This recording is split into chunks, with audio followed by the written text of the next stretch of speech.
Muy buenas noches a todos el día de hoy, excepto a mi persona, porque tengo fiebre y me siento muy mal.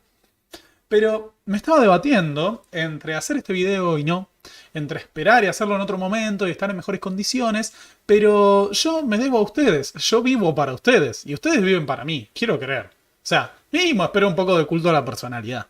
Pero efectivamente, estoy enfermo, pero no vamos a postergar esto, no vamos a hacer todo lo que... me duele la cabeza.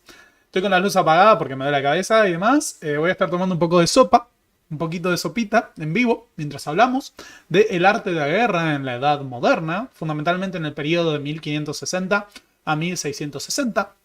Vamos a estar hablando básicamente de cómo eran los ejércitos y cómo eran las tácticas y las técnicas militares de conflictos como, por ejemplo, la Guerra de los 80 años o Revuelta Holandesa, las guerras de religión en Francia, la Guerra de Sucesión de Mantua, la Larga Guerra Turca, la Guerra de los 30 años y también la Guerra Civil Inglesa. Así que el día de hoy vamos a estar hablando, y esto va a ser un video muy de, ahí viene el gordo que le gusta la historia militar. Quiero hacer hincapié en que este va a ser un video muy el gordo que le gusta la historia militar.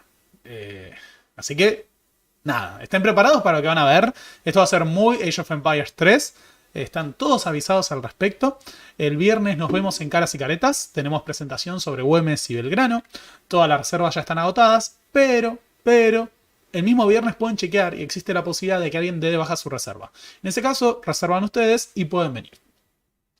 Como estoy muriendo, no va a haber mucho preámbulo. Vamos directo porque no sé cuánto tiempo puedo durar vivo.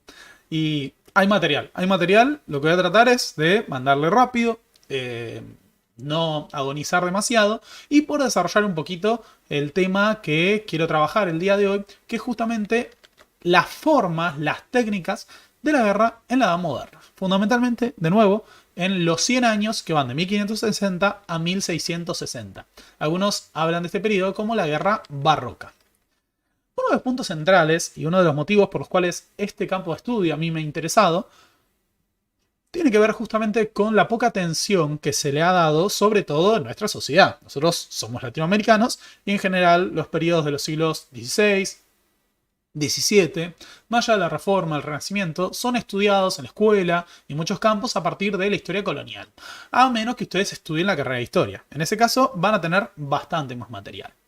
Pero uno de mis problemas cuando termino la escuela secundaria y me aboco a explorar mi carrera en la historia, es que no sabía nada de la Edad Moderna y mucho menos sabía de cómo funcionaban los ejércitos en la Edad Moderna.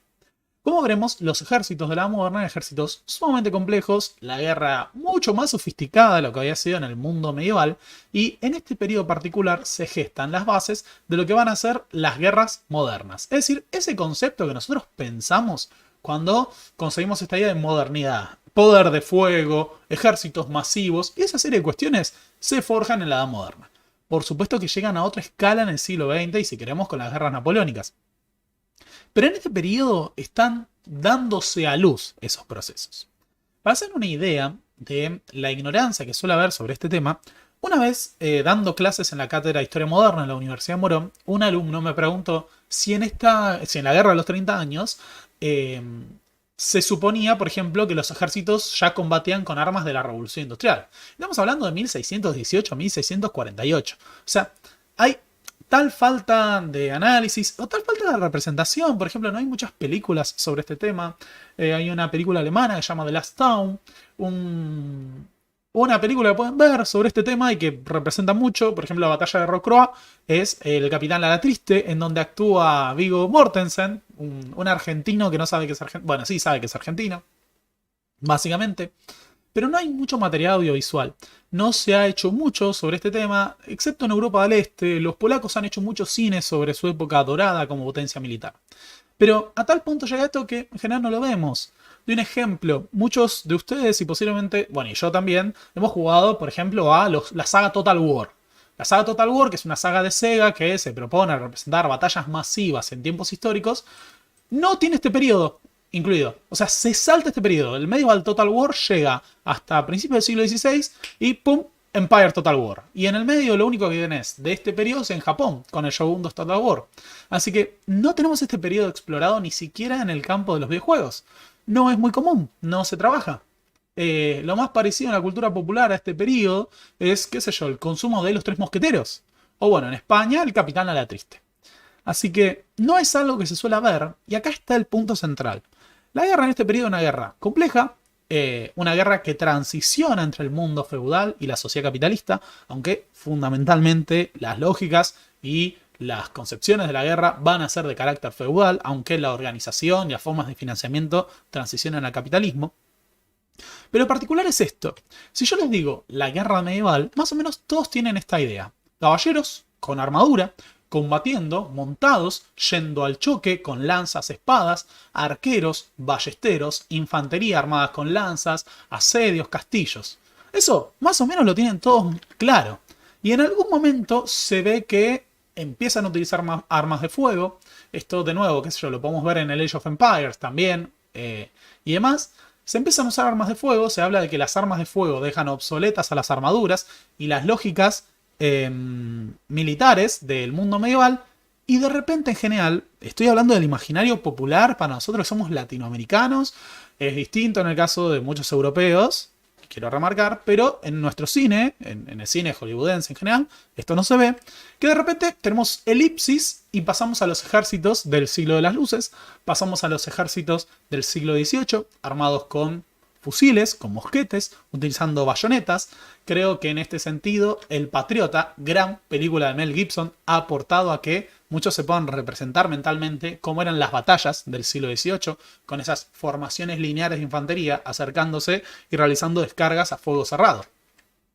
Eventualmente eso se supera, ¿no? Y pasamos a la Guerra Napoleónica, en donde muchos hacen culto de la figura de Napoleón, de los uniformes, del proyecto de un imperio europeo, la revolución y esta transición al mundo contemporáneo. Así que, en general, la gente suele entender cómo se combatía en las guerras napoleónicas, cómo se combatía en la Edad Media, cómo se combate en la Primera y la Segunda Guerra Mundial, pero cuando hablamos de los siglos XVI y XVII, en general la gente... De nuevo, no estoy diciendo que todos seamos ignorantes, sino que estoy planteando que yo mismo hasta los 18 años no tenía idea de cómo eran los campos de batalla de este periodo. No tenía idea, no, lo fui explorando y descubriendo por mi propia cuenta, leyendo material en inglés en esos tiempos. La guerra en la Edad Moderna es una guerra de transición. Es una guerra en la cual se ha incorporado masivamente la utilización de armas de fuego portátiles, de artillería, pero todavía se utilizan armaduras, todavía se utiliza el combate cuerpo a cuerpo, todavía está este ideal muchas veces caballeresco en el campo de batalla. Los ejércitos de este periodo eran ejércitos muy grandes, no tenían antecedentes en las lógicas de los campos de batalla europeos. Hablamos de ejércitos que para una guerra podían ser de 100.000 soldados en el siglo XVI y en el siglo XVII rondar los 200.000 e incluso los 300.000 en el caso de la monarquía hispánica. Estos ejércitos, de nuevo, por las dudas, gran parte de lo que vamos a ver tiene su sustento en otro video, que es la Revolución Militar. Así que, si vieron la Revolución Militar, el video de la Revolución Militar tiene una gran base para esto. Si no, recomiendo que vean la Revolución Militar y después vean este. Igual, si ven este solo, seguramente lo van a entender, pero va a haber cosas que no vamos a explicar porque ya está en el video de la Revolución Militar. Las lógicas, entonces, de la modernización de la guerra supusieron enormes desafíos para gobiernos, para generales, que tuvieron que desarrollar nuevos métodos para construir enormes aparatos militares conformados por soldados profesionales que peleaban sobre campos de batalla que se extendían por kilómetros y que tenían que combinar toda una serie de armamentos, tácticas y técnicas para derrotar a la otra fuerza.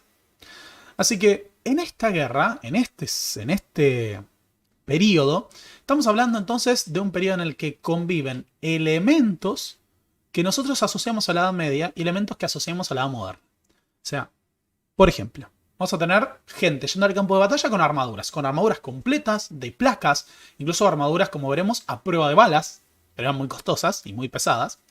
Vamos a tener gente combatiendo en formaciones de falanges, con picas, gente combatiendo con lanzas, gente combatiendo con espadas y también gente combatiendo con mosquetes, gente combatiendo con cañones, tropas de caballería acorazada, pero que van al campo de batalla blandiendo pistolas en vez de espadas, o también espadas. O sea, es una guerra de transición.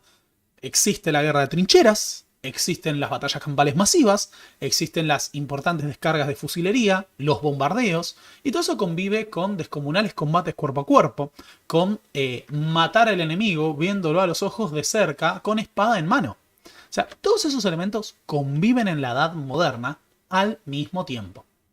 Por eso lo que me resulta muy fascinante es pensar esto como un periodo de transición, un periodo de revolución militar, como plantearon Michael Roberts, Geoffrey Parker y otros autores como Clifford Rogers, en el que se despliegan gran parte de las transformaciones técnicas que van a conformar nuestra concepción moderna de la guerra. Esas guerras todavía son luchadas por aristócratas, son comandadas por miembros de la nobleza, por monarcas, y se llevan adelante por intereses dinásticos. Pero esto se combina con la técnica moderna, con la tecnología, con la artillería, con la potencia de fuego, en campos de batalla en los que de nuevo combaten ejércitos cuyos números eran muy superiores a cualquier conflicto anterior. Los ejércitos medievales quedaban enanos en comparación a estas fuerzas. Acá me preguntan por Outlander. En realidad Outlander no la vi, pero tengo entendido que se refiere al alzamiento jacobita del siglo XVIII. Así que no entraría dentro de este periodo, pero vamos a hacer una mención por la batalla de Culloden, a quien en su momento Sumo le dedicó un temazo. Quiero hacer una aclaración para los que se están preguntando por mi taza y no logran diferenciar de qué se trata.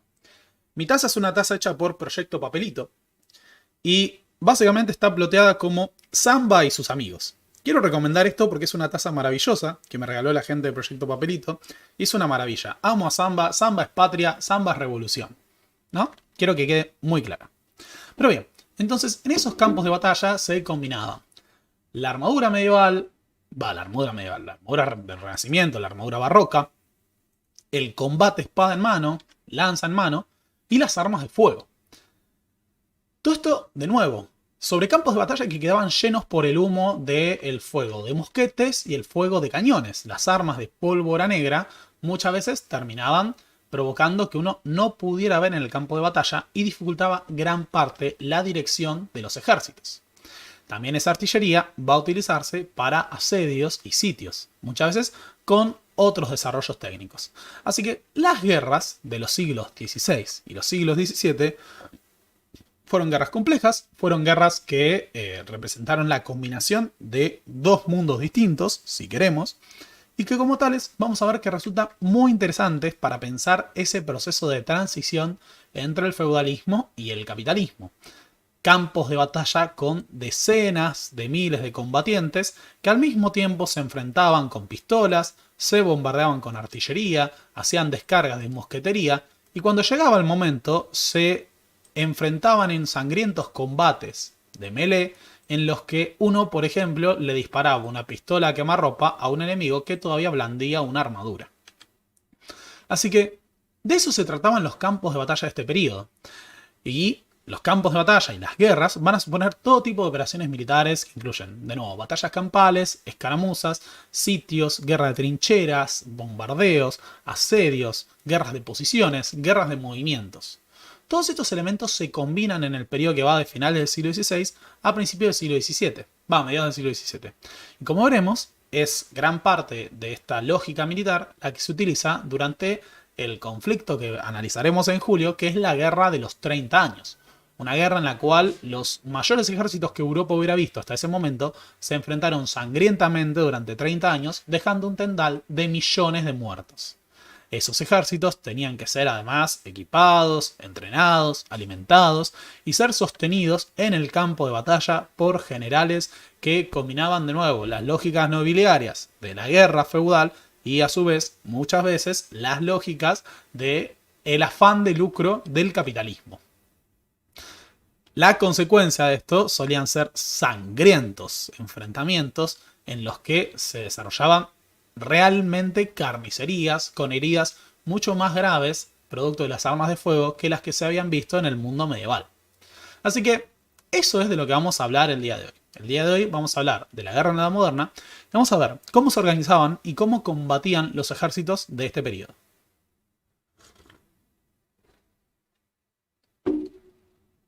Como les he mencionado anteriormente, este video no va a estar centrado en aspectos como importancia social de la guerra, aunque algunos elementos lo vamos a ver, o el impacto de la guerra sobre la sociedad civil. Sobre eso vamos a hacer otro video que va a estar basado en el trabajo de Lauro Martínez.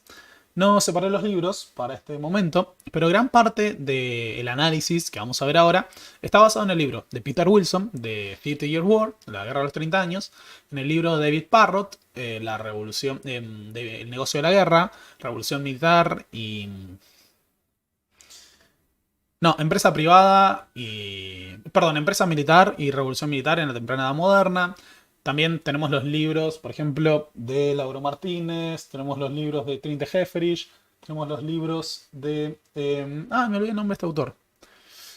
Lo tengo acá. ¿Cómo te llamas? ¿Cómo te llamas? Me olvidé. Frank Tallet. Frank Tallet tiene dos libros. Uno es de acceso libre. Pongan Frank Tallet, War in the Early Modern World, y van a encontrar algo. O en Early Modern Warfare, PDF, y va a aparecer. Lo van a encontrar. Es un análisis a grandes rasgos de cómo eran las guerras de este periodo. Pero bien, fundamentalmente nos vamos a centrar en los aspectos técnicos de los campos de batalla. De nuevo, vamos a ver otros videos con las cuestiones sociales y demás. Pero bien, para entender las guerras de la edad moderna, resulta central que dimensionemos esta cuestión.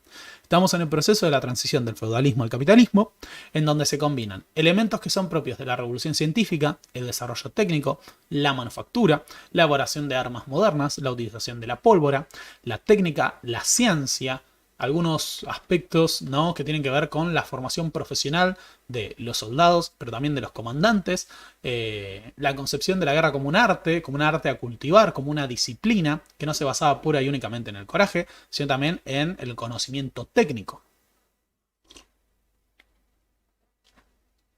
Hay un libro del autor Jacques Lafaye, que se llama Sangrientas Fiestas del Renacimiento, que plantea que el principal arte que cultivaron los príncipes durante el periodo del Renacimiento no fueron las artes plásticas, no fue la escultura, fue la guerra. Y estaban absolutamente fascinados con ese concepto. Por eso, a pesar de que tenemos guerras que están marcadas por la utilización de armas modernas, resulta central que dimensionemos que todavía la guerra es concebida desde el punto de vista de la aristocracia feudal. Se consideraba que la guerra era un elemento constitutivo de la clase dominante, una clase dominante de terratenientes armados, que ojo, también es cierto que se estaba adoptando, que se estaba transformando. Hay un trabajo histórico muy discutido de Lawrence Stone, llama La crisis de la aristocracia inglesa, que abarca básicamente este periodo, entendido como la precuela de la revolución, y que sostiene que la nobleza inglesa perdió gran parte de su identidad, entre otras cosas, por los desarrollos particulares de su estado y por la falta de campañas militares y procesos de militarización. Eso no ocurre en general con el conjunto de la nobleza. Básicamente, desde España hasta Europa del Este y desde el norte de Europa y el Báltico hasta el norte de Italia, existe esta concepción de que la nobleza es una nobleza militar. Hay un libro de un historiador que trabaja las guerras en Italia y los roles de la clase de la nobleza italiana en las guerras del periodo, que se llama The Twilight of a Military Tradition, el ocaso, el crepúsculo de... como crepúsculo, el crepúsculo de una tradición militar, que analiza el rol de la nobleza italiana en los campos de batalla en Europa. Y el autor, en este momento, me siento muy enfermo, les pido disculpas, pero no me lo acuerdo, lo tengo en PDF, lo leí para la tesis, pero es eso, The Twilight of a Military Tradition, y analiza como una suerte de prosopografía, como un análisis de una historia colectiva de la nobleza italiana y su vinculación con la guerra a lo largo de los siglos XVI y XVII. Y esto lo podemos encontrar en los italianos y lo podemos encontrar en la Szlachta polaca, que era la nobleza polaca, que se concebía todavía como una nobleza feudal, que se confirmaba a sí mismo en el desarrollo de la guerra.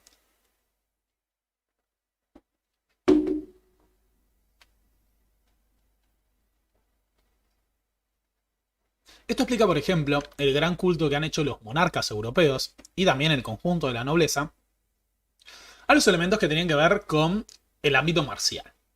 Los monarcas se pintaban vistiendo armaduras, incluso si no se esperaba que combatieran en el campo de batalla, tenían armaduras ornamentadas, y esto se podía observar, de nuevo, en todas las dinastías, desde Europa del Este hasta Europa Occidental, desde el sur hasta el norte. Incluso las clases dominantes que no pertenecían a monarquías, o sea, la nobleza en general europea, conformaban muchas veces dinastías militares. Un caso, por ejemplo, es la Casa de Orange, que esto lo vimos en el video de la Guerra de los 80 años, la Guerra de Holanda, la Guerra de Independencia de Holanda, en la que Guillermo de Orange y Mauricio de Nassau, pero también los hermanos de Guillermo de Orange, conformaron una gran estirpe militar que desarrolló los ejércitos que vencerían a los españoles.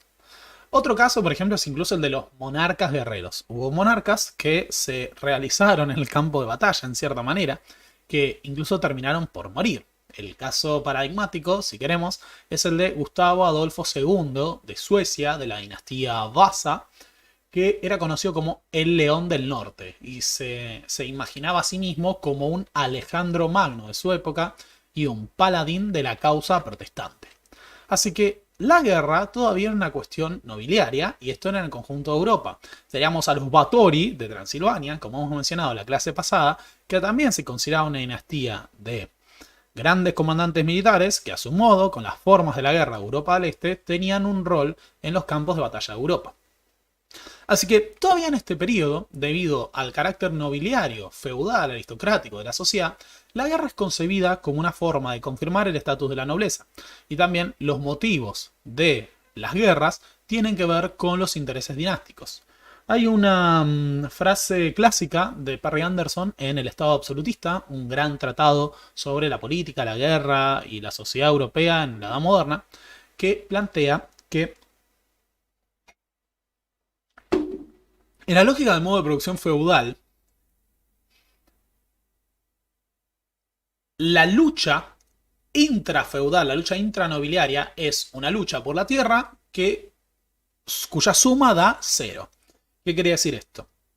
Si el principal elemento que confirmaba el estatus de la nobleza y el poder de las monarquías era la tierra era un bien limitado, así que la única forma de enfrentarse o acumular y concentrar recursos era justamente enfrentando a otros linajes, a otras dinastías en los campos de batalla para adquirir las tierras y los territorios que éstas dominaban. Por eso, uno de los planteos más interesantes es que Perry Anderson sostiene que la guerra era el ejercicio más racional de apropiación de excedente por parte de la clase feudal.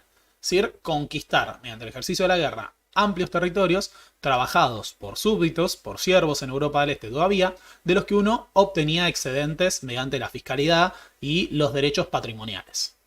El otro gran motivo que provocaba guerras o que era central en la justificación de estos conflictos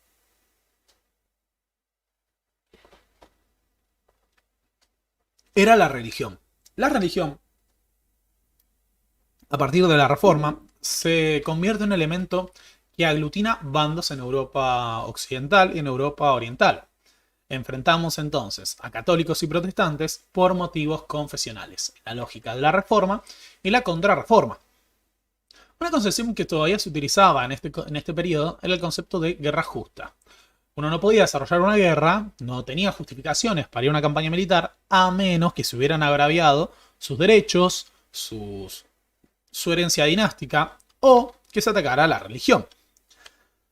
Por eso, una particularidad, por ejemplo, de movimientos como el calvinismo, que tenía un radicalismo religioso y político militante, que muchas veces movilizaba a gran parte de la población a ir a los campos de batalla. Hay un gran debate sobre cuánto contribuyó a la escalada de la violencia en la Edad Moderna la cuestión religiosa. Muchos sostienen que en realidad la religión lo que hacía era vehiculizar y dirimir enfrentamientos que tienen que ver muchas veces con cuestiones de carácter social y político.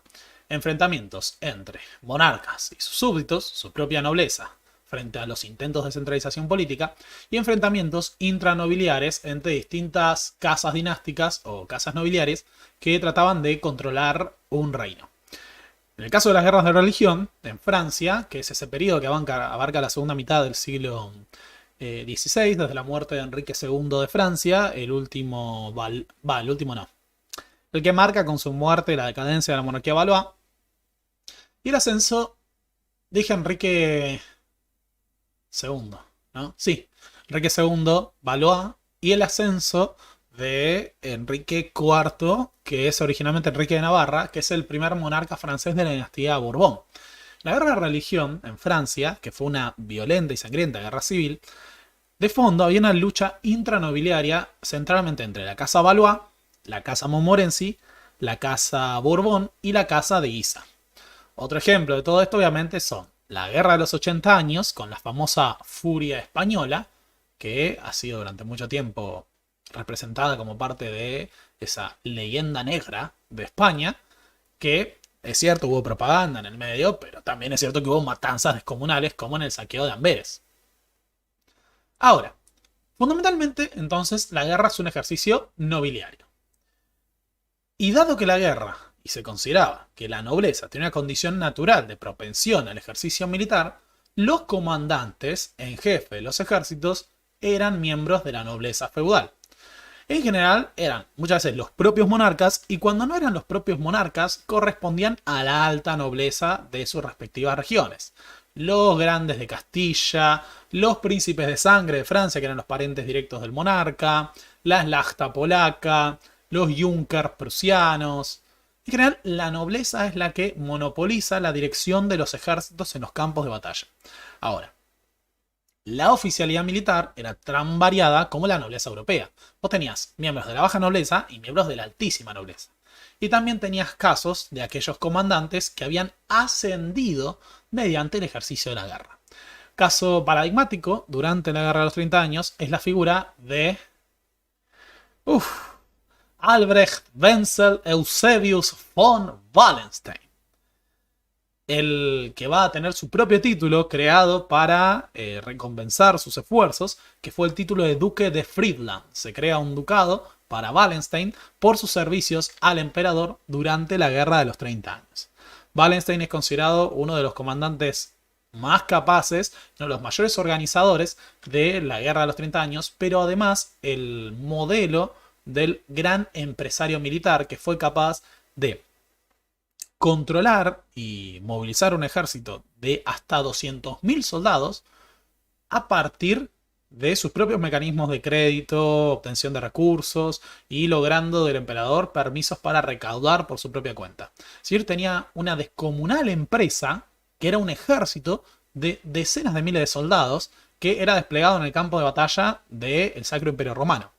Ahora, no necesariamente los comandantes, si bien estaban presentes en el campo de batalla, tenían que combatir en primera línea. ¿Por qué? Justamente porque tenían que ser además grandes organizadores. Tenían que ser capaces de reclutar estos ejércitos, equiparlos, alimentarlos, entrenarlos, sostenerlos financieramente en el campo de batalla. Por eso, en esta época, la profesionalización de los comandantes militares lleva a que sus principales virtudes no sean necesariamente el combatir en primera línea y la destreza militar. Obvio que tenían que tener carácter, y en general los oficiales eran hombres de entre 30 y pico y 50 años. Tenían que ser, tenían que poseer un gran carácter, y a veces incluso ascendían desde las propias filas de los soldados. Otro caso es el de los monarcas guerreros. De nuevo, acá la figura de Gustavo Adolfo, el León del Norte, que no solo era un brillante comandante militar, sino que combatía en primera línea en el campo de batalla. Y, dicho sea de paso, así termina cuando en 1632, en la batalla de Lutzen, una de las batallas más importantes de la Guerra de los 30 años, Gustavo Adolfo cae en combate frente a las fuerzas de Albrecht Wallenstein. Igual los suecos ganan, o sea, logran hacer huir a los imperiales del campo de batalla, pero dejan a su rey en ese campo. Y también dejan unos cuantos miles de muertos. Fue una victoria muy costosa. Así que, como vimos durante el video de la larga guerra turca, los ejércitos estaban dirigidos por miembros de la alta nobleza, como norma, y muchas veces por miembros de las dinastías gobernantes. Este es el caso, como hemos visto, del archiduque Matías, futuro emperador del Sacro Imperio Romano, que fue el comandante en jefe de las operaciones militares contra los turcos otomanos durante la larga guerra turca. Ahora, el punto es, ¿cómo se organizaban esos ejércitos?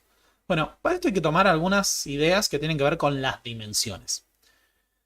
Los ejércitos de un monarca en el campo de batalla, por ejemplo, los ejércitos del rey de España y de los emperadores Habsburgo, podían contabilizar 150.000, 200.000 soldados, 300.000 según algunas estimaciones, como las de Irving Thompson. Eran sumamente costosos, había que equiparlos, pero esa totalidad de soldados no estaban necesariamente en un mismo campo de batalla al mismo tiempo. Por cuestiones que tienen que ver, por ejemplo, con la logística. Vos no podés, ninguna localidad, ningún territorio puede asegurar la alimentación de 100.000 personas que se van desplazando con los mecanismos de la edad moderna, por supuesto. Pero pensémoslo de esta manera, por si no se entiende. Vamos con 30.000, ¿no? 30.000 soldados necesitan básicamente unos 60.000, 90.000 litros de agua o cerveza al día. Necesitan aproximadamente 60 toneladas de alimentos. Necesitan además toneladas y toneladas de fardo para sus caballos. Necesitan kilómetros de mecha para sus mosquetes, municiones, necesitan artillería, balas de cañón, uniformes, armaduras, pistolas, mosquetes, carabinas. Todo eso había que equiparlo de algún lado. Y los ejércitos muchas veces funcionaban como ciudades caminantes. Una ciudad en la edad moderna, en general, solía tener esto: 20.000 habitantes, 30.000, 40.000, 50.000. Que era básicamente la dimensión de los ejércitos de campo. ¿Por qué hablamos de ejércitos de campo? Porque en general, el conjunto de los ejércitos solían ser, por ejemplo, ¿no?, en el momento de mayor despliegue del ejército imperial, en la Guerra de los 30 años, 200.000. En los Países Bajos, los españoles tuvieron 150.000 soldados. En toda la monarquía, quizás 200.000. Algunos hablan de 300.000, es un poco generoso, pero dejémoslo en 200.000. Esos ejércitos estaban distribuidos entre guarniciones, tropas de exploradores, grupos que custodiaban la frontera, y además teníamos los ejércitos de campo. Un ejército de campo era una fuerza militar que estaba pensada para hacer guerra de maniobras, asaltar ciudades, enfrentarse a otras fuerzas. Era como la fuerza que vos destacabas para las operaciones militares. Los ejércitos de campo en general rondaban los 30.000 soldados.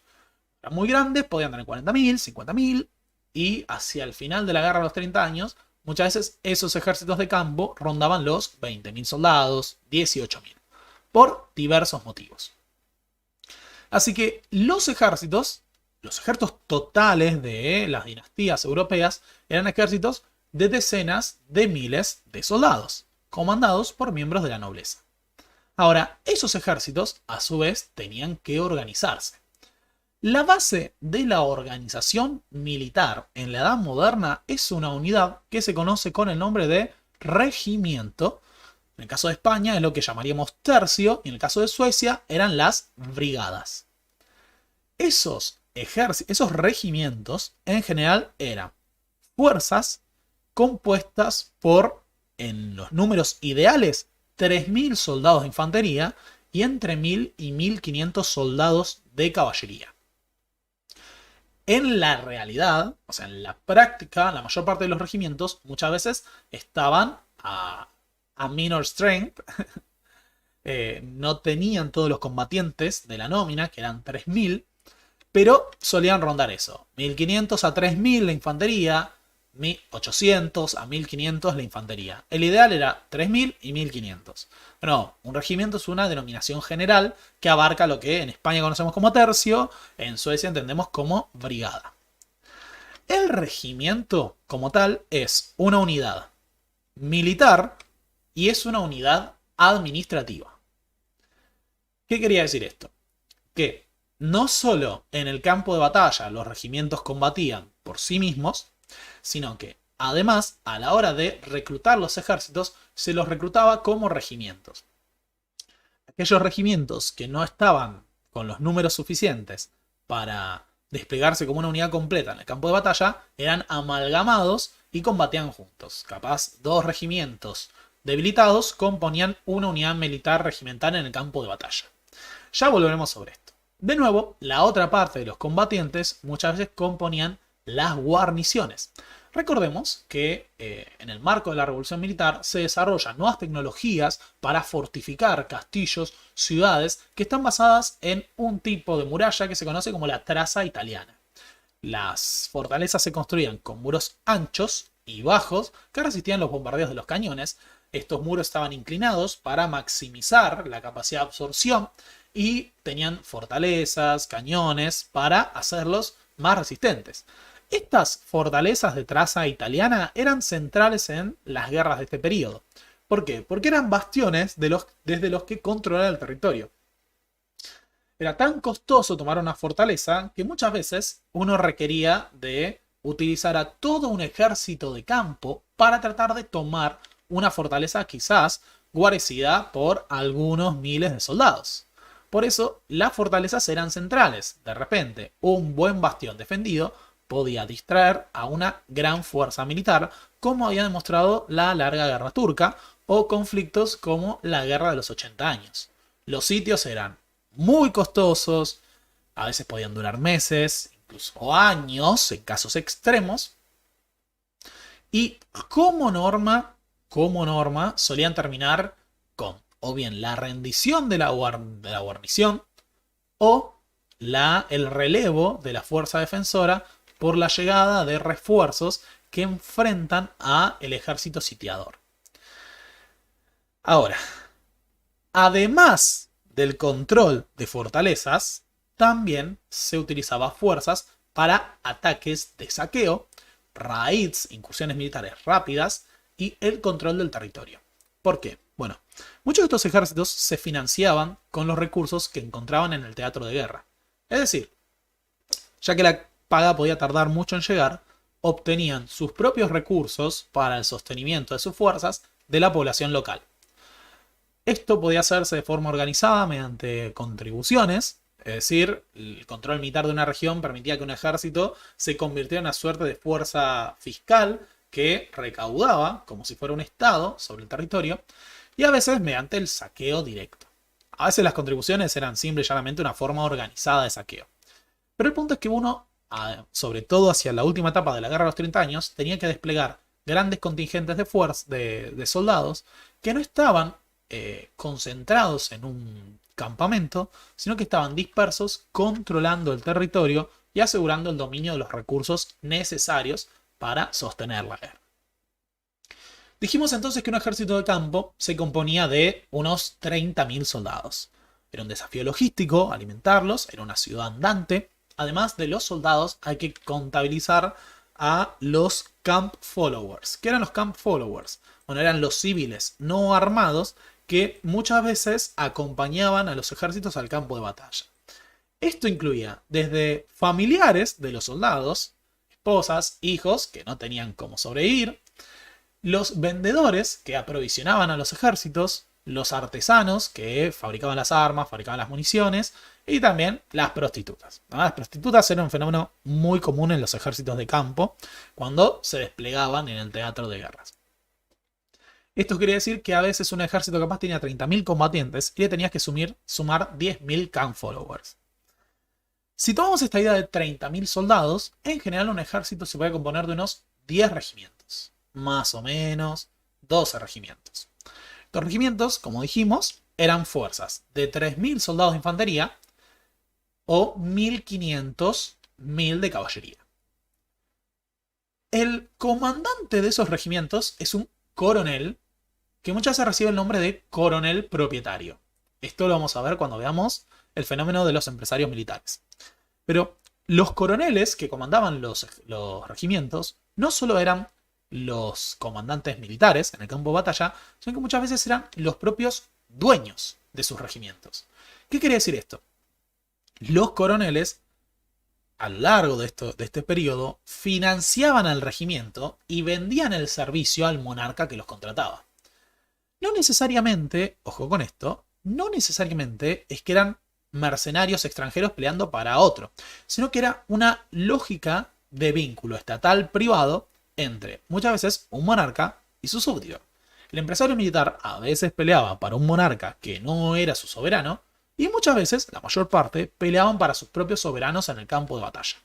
A veces para una ciudad, para una causa, e incluso veremos en algún momento que existía el concepto de General Contractor o contratista general, que eran ejércitos autofinanciados que funcionaban de manera independiente en el campo de batalla y obtenían financiamiento, subsidios de distintos monarcas. Un caso es el ejército de Ernst von Mansfeld en la Guerra de los 30 años, en la primera parte. Y otro caso, por ejemplo, es el ejército de Bernardo de Sajonia-Weimar, Bernard von Saxe-Weimar, que fue un contratista militar que estuvo al servicio de el rey de Dinamarca, Cristian IV, después estuvo al servicio de Gustavo Adolfo, después estuvo al servicio de la hija de Gustavo Adolfo y su canciller, Axel Oxenstierna, después estuvo al servicio de los reyes de Francia, y cuando muere Bernardo de Sajonia-Weimar, el ejército pasa a ser conocido como los Bernardinos, o el ejército de Army of Allemagne, que era el ejército francés en Alemania, que era un ejército de alemanes, pagado a la distancia por el rey de Francia, y que en la práctica se organizaban por sí mismos. O sea, los coroneles eran los organizadores, eran los financistas, eran los que pagaban los sueldos, con su propio dinero, con su propio capital, con redes de financiamiento, tomando préstamos, crédito, obteniendo recursos del campo de batalla, obteniendo subsidios de los generales, de los dinastas, con la esperanza de conseguir recursos. Así que esa unidad, como dijimos, el regimiento es una unidad militar y es una unidad de organización.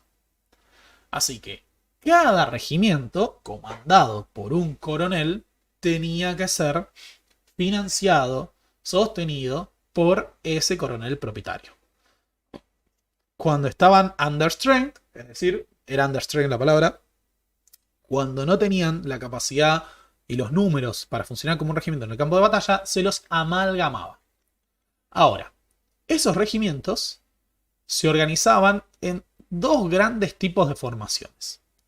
Un tipo de formación son los famosos tercios. Este es el modelo construido por el ejército español, que eran grandes unidades de al menos 3.000 soldados en el campo de batalla que se desplegaban como una suerte de tablero de ajedrez. Eran grandes bloques con los piqueros en el medio, ahora vamos a desarrollar esto, y grupos de mosqueteros y arcabuceros en los vértices. En el campo de batalla, la particularidad de estas fuerzas es que formaban un all-round, no me sale, bueno, pero podríamos decir que eran una suerte de gran fortaleza andante que estaba preparada para presentar batalla en todos los frentes. Podían combatir de frente, en los flancos y en la retaguardia, porque estaban organizados, de nuevo, como bloques que se reemplazaban y se apoyaban entre sí. Ahora eran grandes fortalezas, eran grandes formaciones muy macizas. Con el tiempo van a aparecer otro tipo de formaciones, otro tipo de regimientos. A ver, los tercios fueron la gran máquina militar del siglo de oro español. Era una fuerza de combate profesional, no solo integrada por españoles, también incluían alemanes, italianos, valones, belgas y demás. Y combatían en el campo de batalla con un gran espíritu de corps basado, entre otros elementos, en la religión. Pero con el tiempo surgen otro tipo de formaciones que son conocidas como las formaciones de modelo holandés, que flexibilizan el despliegue en el campo de batalla. En vez de tener grandes bloques desplegados como tablero de ajedrez, se desplegaban líneas con reservas que buscaban maximizar la potencia de fuego que se presentaba hacia adelante. En vez de profundidad y choque, potencia de fuego y flexibilidad. Unidades militares menores, desplegadas en un territorio, en un terreno más amplio, que buscaban utilizar la capacidad de fuego para diezmar a sus enemigos. Durante mucho tiempo hubo un gran debate que es conocido como un debate, pero es un concepto que utiliza Peter Wilson, que es el análisis de los paradigmas, que es creer que es un proceso evolutivo. Primero vienen los tercios españoles, y los tercios españoles quedan caducos, quedan obsoletos, cuando aparecen las formaciones lineares holandesas. Las formaciones lineares holandesas se convierten en la nueva máquina militar hasta que aparecen las brigadas suecas. El planteo de Peter Wilson es que no necesariamente estas formas organizativas eran intrínsecamente superiores a las anteriores, sino que muchas de estas formaciones tenían sus pros y sus contras. Las formaciones lineares eran mucho más endebles en el campo de batalla. Cada uno de estos grupos separados, más pequeños, eran mucho más vulnerables a ataques de caballería. En cambio, los tercios, al ser más macizos, podían resistir como una gran unidad sola en el campo de batalla y dado que uno estaba en la fila adelante y tenía muchas filas hacia atrás, un planteo que se hace es que era más difícil que huyan en el campo de batalla. Porque si vos querías huir, una cosa es tener que atravesar 6 líneas de combatientes, 10 líneas, y otra cosa es tener que atravesar 20 o 30. Ahí es mucho más difícil huir. Entonces, estas fuerzas, estos grandes bloques españoles tenían fuerza, eran macizos y frente a un golpe, un choque de frente, tenían más tendencia a resistir. Pero las formaciones lineares eran muy flexibles y descargaban mayor potencia de fuego. Ahora, un tema complicado con esas formaciones lineares que se desplegaban sobre terrenos más amplios es que cuando los campos de batalla se llenaban de humo por los mosquetes, por los cañones, era mucho más difícil dirigirlos. En cambio, el tercio está todo juntito. Vamos para allá, vamos para allá. En cambio, la formación lineal holandesa tenías que ir de una punta a la otra. La caballería se desplegaba en regimientos. Ah, me faltó este detalle. La infantería se desplegaba en regimientos de unos 3.000 soldados y a su vez estos regimientos se dividían en compañías conformadas por entre 100 y 300 soldados que estaban dirigidos por un capitán que era a su vez como un pequeño empresario militar en miniatura. Si el coronel era dueño del regimiento, el capitán, de cierta forma, era dueño de la compañía. Las fuerzas de caballería se dividían en escuadrones, en general en 5 escuadrones que podían ir de 100 a 300 soldados, también dirigidos por un capitán. Esos capitanes son los que tenían que comandar en el campo de batalla. La caballería, como norma, se desplegaba en los flancos, porque lo que se intentaba era atacar los puntos vulnerables de la formación enemiga y tratar de rodearlo y atacar sus flancos. Los capitanes y los encos, los segundos al mando, solían tener elementos distintivos. Uno de ellos son los sombreros, las fajas de colores y demás. Hay que aclarar que los uniformes, como tales, se implantan masivamente a finales de la guerra, pero dado que la capacidad de la manufactura era muy limitada y los bandos eran muy cambiantes y la guerra era muy desgastante, en general, tanto en la guerra de los 80 años como en la guerra de los 30 años, los secretos no solían ir uniformados al campo de batalla. Hacia el final, por ejemplo, aparecen esas casacas grises que usan los austríacos. Los suecos reivindicaban que tenían los regimientos de colores. Regimientos rojos, regimientos verdes, regimientos azules, regimientos amarillos. Pero muchas veces esos tenían alguna cota, alguna casaca de color, pero en la práctica, para diferenciarse, utilizaban capaz cintas de colores, bandas de colores. Era mucho más difícil. Los oficiales eran en cierta manera blancos andantes porque solían ir con sombreros con plumas, con más colores, uniformes, con heráldica, símbolos de estatus, más armadura, sobre todo los oficiales que combatían a caballo y que tenían todavía estos ideales caballerescos. Ahora, también utilizaban armas distintivas. Los capitanes utilizaban en los campos de batalla las partisanas, que es este arma que vemos acá. La partisana es como una lanza con una triple cuchilla, una gran cuchilla larga, como si fuera una espada, y 2 cuchillas hacia los costados. Se podía utilizar para pinchar, para golpear de costado, pero además se utilizaba mucho para señalar en el campo de batalla. En medio del ruido, cañonazos y disparos, la señal que se daba con la partisana era mucho más fácil para guiar. También se podía utilizar para empujar a los soldados. O sea, la partisana es un arma larga. Entonces, cuando los soldados flaqueaban o cosas, el capitán se iba para atrás y los tiraba para adelante u ordenaba las filas, les bajaba las picas, los mosquetes y demás. Los sargentos utilizaban alabardas, ¿no? Más parecido a un hacha, y otros utilizaban lanzas. Los oficiales de caballería solían ir al campo de batalla con armaduras completas. Ahora desarrollaremos este campo. Muchos de estos capitanes, en algunos casos, tenían la posibilidad de ascender socialmente. Es decir, escalaban en la jerarquía de mando a partir muchas veces de combatir. A veces un sargento llegaba a ser un coronel propietario. Y tenemos casos de soldados rasos que se han convertido en generales. Por ejemplo, el general imperial Jan von Wert. Ahora, estos ejércitos eran masas de decenas de miles de combatientes que estaban distribuidos entre distintas armas. Esto es típico de la historia militar. En general, en los ejércitos de esta época, hasta que aparece la Fuerza Aérea, se considera que había tres grandes armas. La infantería, la caballería y la artillería.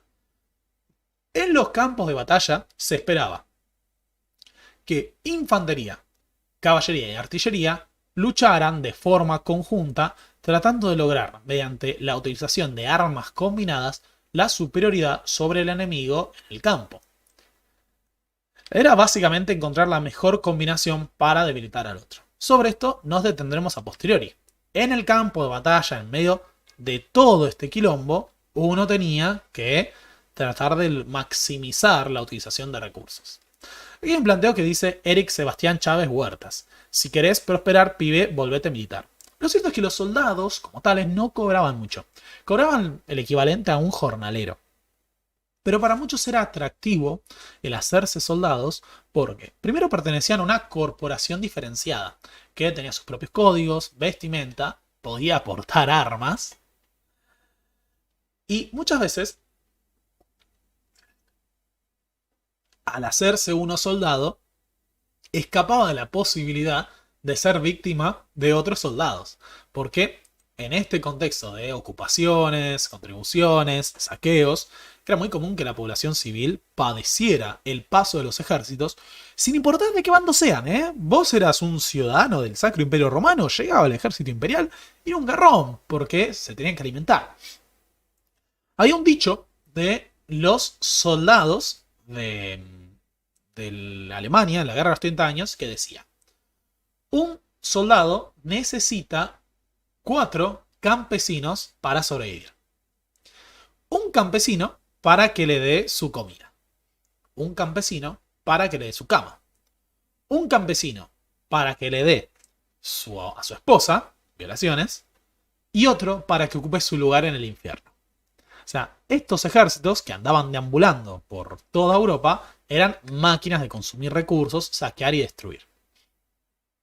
Ahora, la principal fuerza y el elemento más numeroso históricamente en los ejércitos a lo largo de la historia, como norma, hay tendencias, pero como norma a lo largo de la historia, el componente más numeroso ha sido la infantería. Igual veremos que en los ejércitos de campo esto podía variar.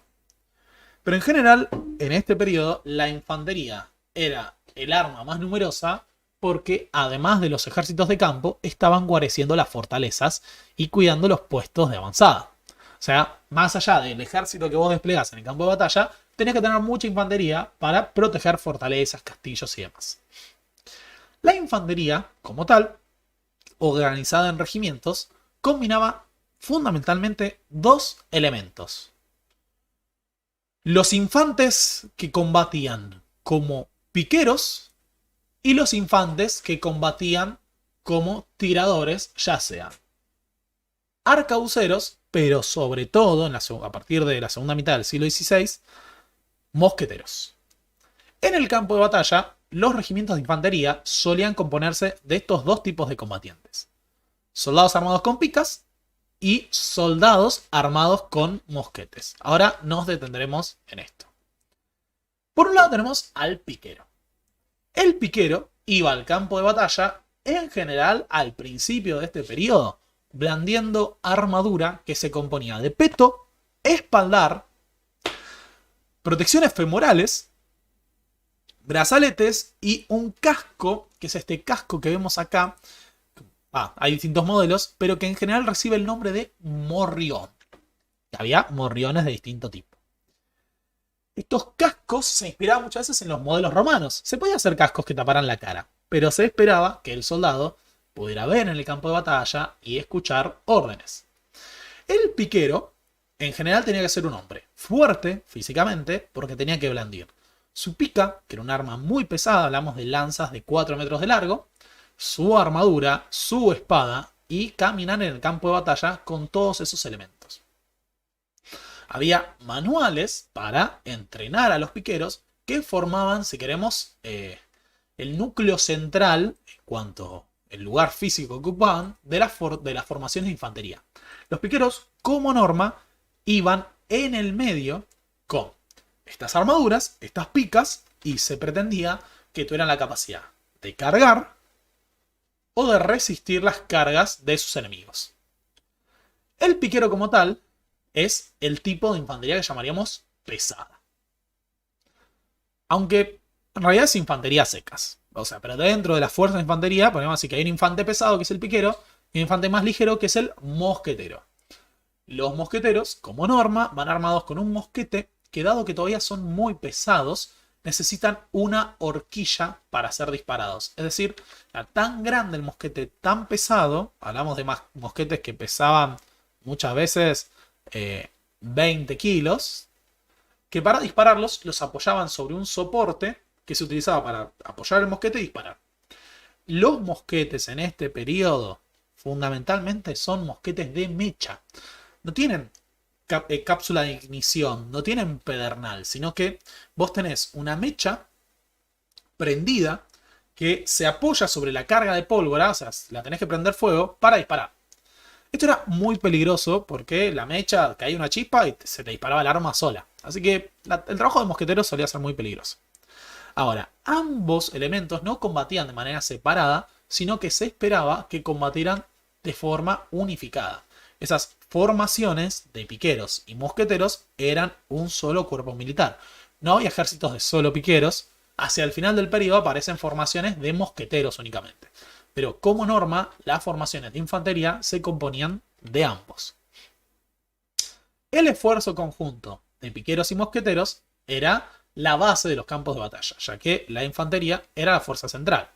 El piquero entonces armado, con armadura, ya sea el peto, el espaldar, el casco, tenía sobre todo las primeras filas. Ojo con esto, las filas de atrás, por una cuestión de recursos, muchas veces no llevaban armaduras, o solo llevaban cascos, o solo llevaban el peto y no llevaban las protecciones en los brazos. Porque lo que iban a mostrar al enemigo era la pica, ¿no? Porque estaban atrás.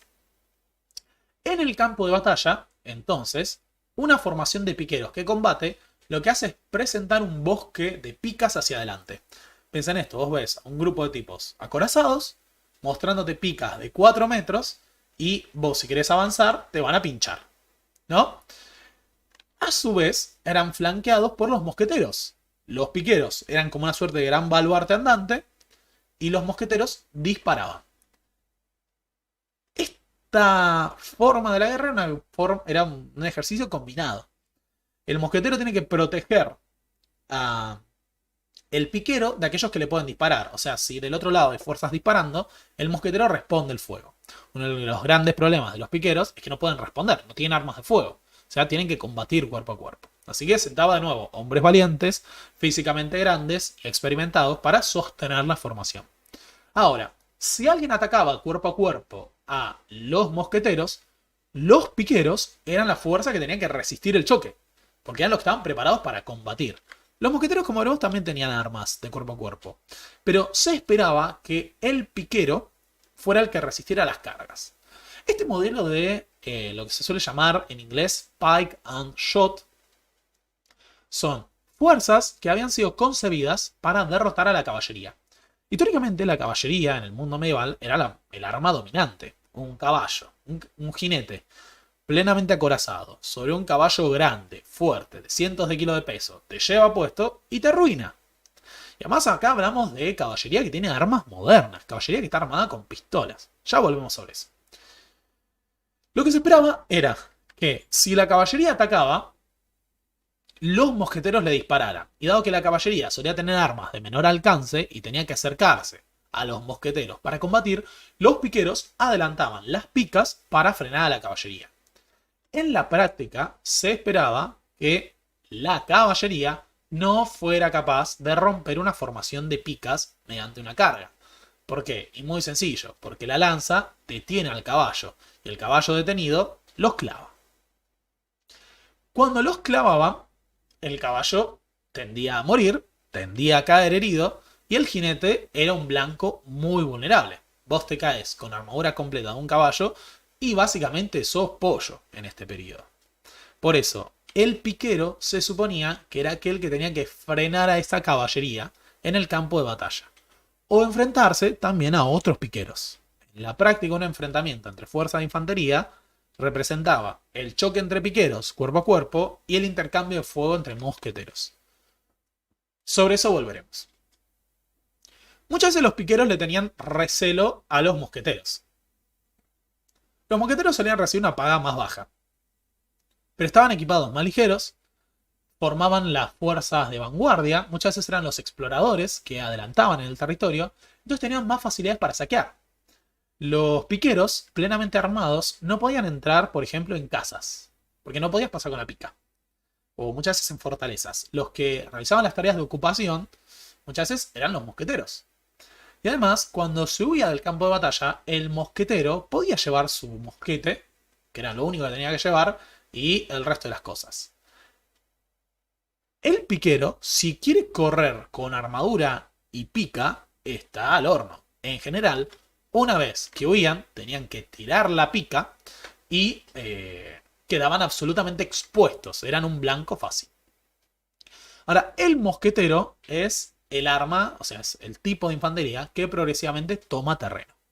Cuando inicia el periodo, más o menos, tenías una proporción de 1 a 1. Un mosquetero, un piquero, hacia 1560. Hacia el 1630 tenés una proporción de 2 a 1. 2 mosqueteros por cada piquero. Y hacia el final aparecen formaciones de mosqueteros únicamente. Por eso, vos tenés muchas veces 3 mosqueteros y un piquero. El mosquetero va equipado con distintas cargas que llevaban balas y pólvora. Esas cargas muchas veces eran 12 y por eso se le decían los 12 apóstoles. Son estas bolsitas que uno ve acá. Llevaban en cada una la pólvora para un disparo o la bala y a veces la pólvora la llevaban aparte para recargar. Cuando un mosquetero avanzaba por el campo de batalla tenía que tener una mecha encendida para poder disparar. Muchas veces lo que se hacía era tener una mecha encendida cada 10 soldados. Entonces cuando entraban en combate, el que tenía la mecha encendida se las prendía al resto y ya estaban todos con los mosquetes operacionales. De nuevo, como eran muy pesados, uno tenía que utilizar el soporte para poder disparar. Y dado que no tenían picas, eran muy vulnerables a la carga de caballería. Los mosqueteros siempre tenían que estar alineados con las tropas de piqueros para poder disparar. De nuevo, eran formaciones que estaban pensadas para ir juntas al campo de batalla. Ahora, solían ser soldados más delgados, más chiquitos, que podían moverse más rápido por el campo de batalla. Cargar uno de estos mosquetes era un proceso muy complejo, aún más que los mosquetes de la era napoleónica o del siglo XVIII. Se calcula que cada mosquetero hacía un disparo por minuto o uno cada 2 minutos. Uno tenía que empujar la bala, ¿no?, en el medio del cañón, poner la carga de pólvora para que la bala salga, poner la carga para encender la mecha, colocar la horquilla, apuntar, desplegar y disparar. Y de hecho un gran problema era que a veces la mecha no prendía la carga de ignición, entonces no salía el disparo. Entonces tenías que disparar de nuevo. Así que literalmente, ¡dale mecha! ¡Basura! Cada mosquetero entonces disparaba con estos fusiles que eran pesados, pero también tenían mucho calibre. Para hacer una idea, las balas de los mosquetes eran de 20 milímetros. O sea, esa bala pasaba y te reventaba. Y de hecho era muy común que una bala atraviese un soldado y mate al de atrás. En estas formaciones apretadas, vos disparabas con eso y pasaba de un lado y te mataba a 2 soldados de un solo tiro. ¿Ya? Era un arma pesada. Ese arma, entonces, era la potencia de fuego de la formación de infantería. Pero también los mosqueteros formaban grupos que iban adelante en el campo de batalla. Así, progresivamente iban tomando posiciones. No, mosqueteros había en todos los ejércitos. Estos son, por ejemplo, mosqueteros suecos. Y dado, como hemos mencionado antes, que eran los soldados más ligeros, eran los que entraban en las casas, en los pueblos, para las tareas de saqueo. Mientras que las formaciones de piqueros eran las fuerzas que luchaban para el combate más duro. Por eso, muchas batallas, esto lo retomaremos después, empezaban primero como escaramuzas entre mosqueteros o escaramuzas entre mosqueteros y tropas de caballería ligera. Después de estas fuerzas hay otro tipo de soldados de infantería que podríamos decir son particulares o singulares de distintas fuerzas. Un caso es, por ejemplo, los famosos rodeleros españoles. Los rodeleros españoles eran soldados equipados con armaduras, pero sin armadura en las piernas, para que fueran rápidos, escudos forrados de hierro y espadas.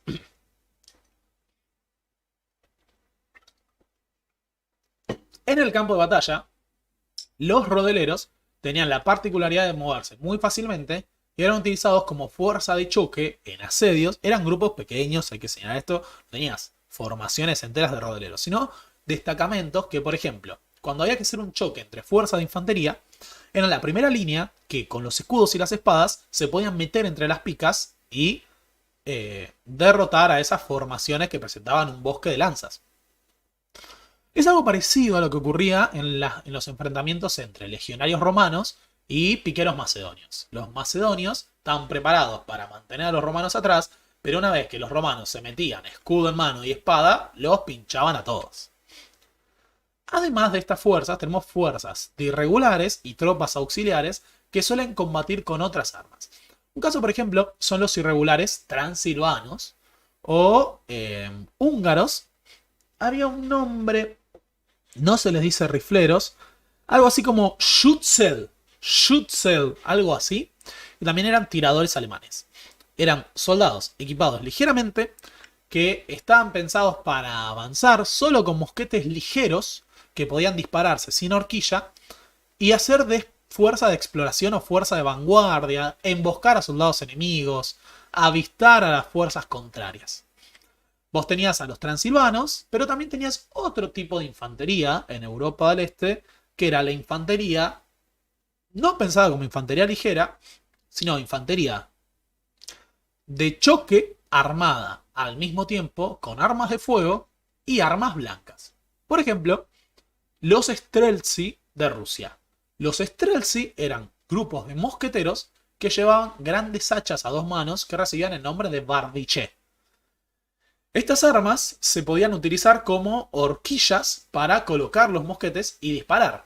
Y al mismo tiempo, cuerpo a cuerpo, estos soldados armados con hachas a dos manos podían enfrentar a cualquier fuerza de infantería, incluso las armadas con picas. Otro tipo de infantería que vemos en Europa del Este es uno que hemos mencionado en la clase pasada, en el video de la larga guerra turca, que son los haiduks. Los haiduks croatas son infantería de frontera equipada con mosquetes, hachas, espadas, que muchas veces eran auxiliares, tropas de avanzada y se desplegaban también como destacamentos en el campo de batalla. Y así como tenemos a los haiduks, tenemos los rodeleros y demás, una fuerza muy curiosa que fue desplegada en el norte de Europa durante la Guerra de los 30 años son los famosos Highlanders escoceses. Los suecos tenían un ejército que se componía de muchas fuerzas que procedían de territorios controlados por los Vasa o aliados. Por ejemplo, los Highlanders escoceses. Montones de escoceses y en general miles y miles de británicos, según algunos números, 30.000 británicos, fueron a combatir a la Guerra de los 30 años como voluntarios o como mercenarios, a pesar de que la monarquía británica, los Estuardo, no eran uno de los principales bandos combatientes. Entre ellos los escoceses. Muchos escoceses pelearon en las filas de los ejércitos de Gustavo Adolfo. Y lo interesante del ejército de Gustavo Adolfo, que es algo que plantea Peter Wilson también, es que cuando llegan al norte de Alemania, para ellos era un teatro de guerra re fácil. ¿En qué sentido? Para ellos Suecia, Polonia, Escocia eran tierras muy duras. Y el norte de Alemania no hace un frío de cagarse. O el centro de Alemania era mucho más fácil para combatir que otros. Estos Highlanders combatían con hachas, con espadas, con escudos, con mosquetes e incluso con arcos y flechas. Hay un. Hay un comandante británico que es Hamilton, que dirigió un contingente de británicos y sobre todo escoceses en los campos de batalla, en las campañas de Gustavo Adolfo en Polonia y en Alemania, que escribe una gran crónica. Y tenemos otra crónica de uno de sus oficiales, que es Mackay. Mackay, que lo cita Geoffrey Parker en la Guerra de los 30 años y demás, lleva adelante la crónica de cómo fueron las batallas. Y por ejemplo cuenta el sitio de Stralsund cuando los bombardeaban duramente las fuerzas polacas. Con el tiempo, a medida que avanza el periodo, dijimos, las fuerzas de mosqueteros van superando numéricamente a las fuerzas de piqueros. Los piqueros progresivamente pasan a estar equipados con pica y casco o sin él. Y los mosqueteros empiezan a utilizar fusiles, algunos de chispa, otros también con chispa, que quería decir que tenían un pedernal que golpeaba y hacía la ignición de la carga de pólvora. Y también mosquetes, los llamaban los matchlocks, mosquetes a mecha, cada vez más ligeros, así que no necesitaban horquillas. Progresivamente, las fuerzas entonces eran cada vez más de más mosqueteros, cada vez de más piqueros y sin armadura. Esta imagen representa al famoso New Model Army, el ejército profesional conformado por Oliver Cromwell durante la Revolución Inglesa. El gran cambio llega cuando se inventa la bayoneta a finales del siglo XVII. Hasta este momento el gran problema del mosquetero era que no se podía defender de la caballería, no podía combatir. Por eso necesitaba el piquero. Progresivamente, los grupos de piqueros son cada vez menos numerosos, y a finales del siglo XVII aparecen las bayonetas. Sin embargo, ojo con esto, las primeras bayonetas no tenían un cubo o un anillo para meterlos en el cañón, sino que tenían que ser, para acoplarlos al cañón, sino tenían que ser clavadas en el cañón. Y después, una vez que las clavaban, eran muy difíciles de sacar. Así que vos clavabas bayoneta y era que a partir de ahora el combate iba a ser cuerpo a cuerpo. Con el tiempo se desarrollan las bayonetas de anillo o las bayonetas de cubo y desaparecen los piqueros. Algunos ejércitos tuvieron piqueros hasta un poco avanzado el siglo XVIII. Por ejemplo, los suecos, los rusos, en algunos casos los franceses, cuando no tenían suficientes combatientes para suficientes armas para pelear en el campo de batalla. Estos soldados empezaron a pelear en formaciones lineares basadas en la potencia de fuego y después iban a bayonetas, como ocurrió en la batalla de Culloden, que si no me equivoco es lo que está representado en esta serie, Outlander, que no la vi, quiero insistir en esto, en la que los Highlanders escoceses, que cargaban así violentamente, son derrotados por soldados mucho más profesionales, que eran los casacas rojas. Quiero recordarles que tengo fiebre y estoy enfermo y me siento muy mal. Pero acá estamos. Acá estamos. El otro arma central en los campos de batalla del siglo XVII era la caballería.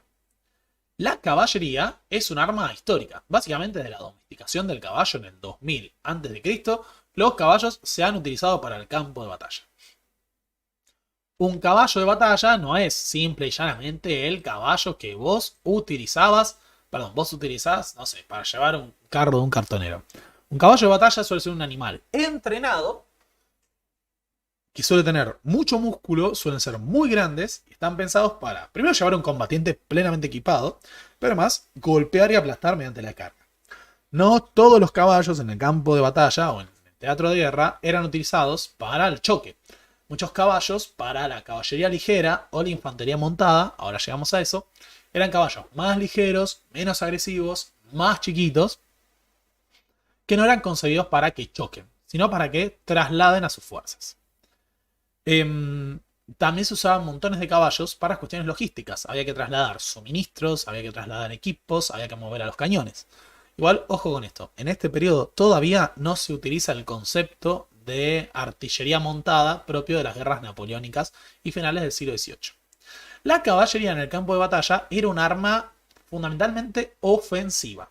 Se esperaba que la caballería aproveche su capacidad de movimiento para avanzar sobre el enemigo, tomar posiciones, rodearlo y flanquearlo, es decir, atacarlo por los costados, donde era más vulnerable.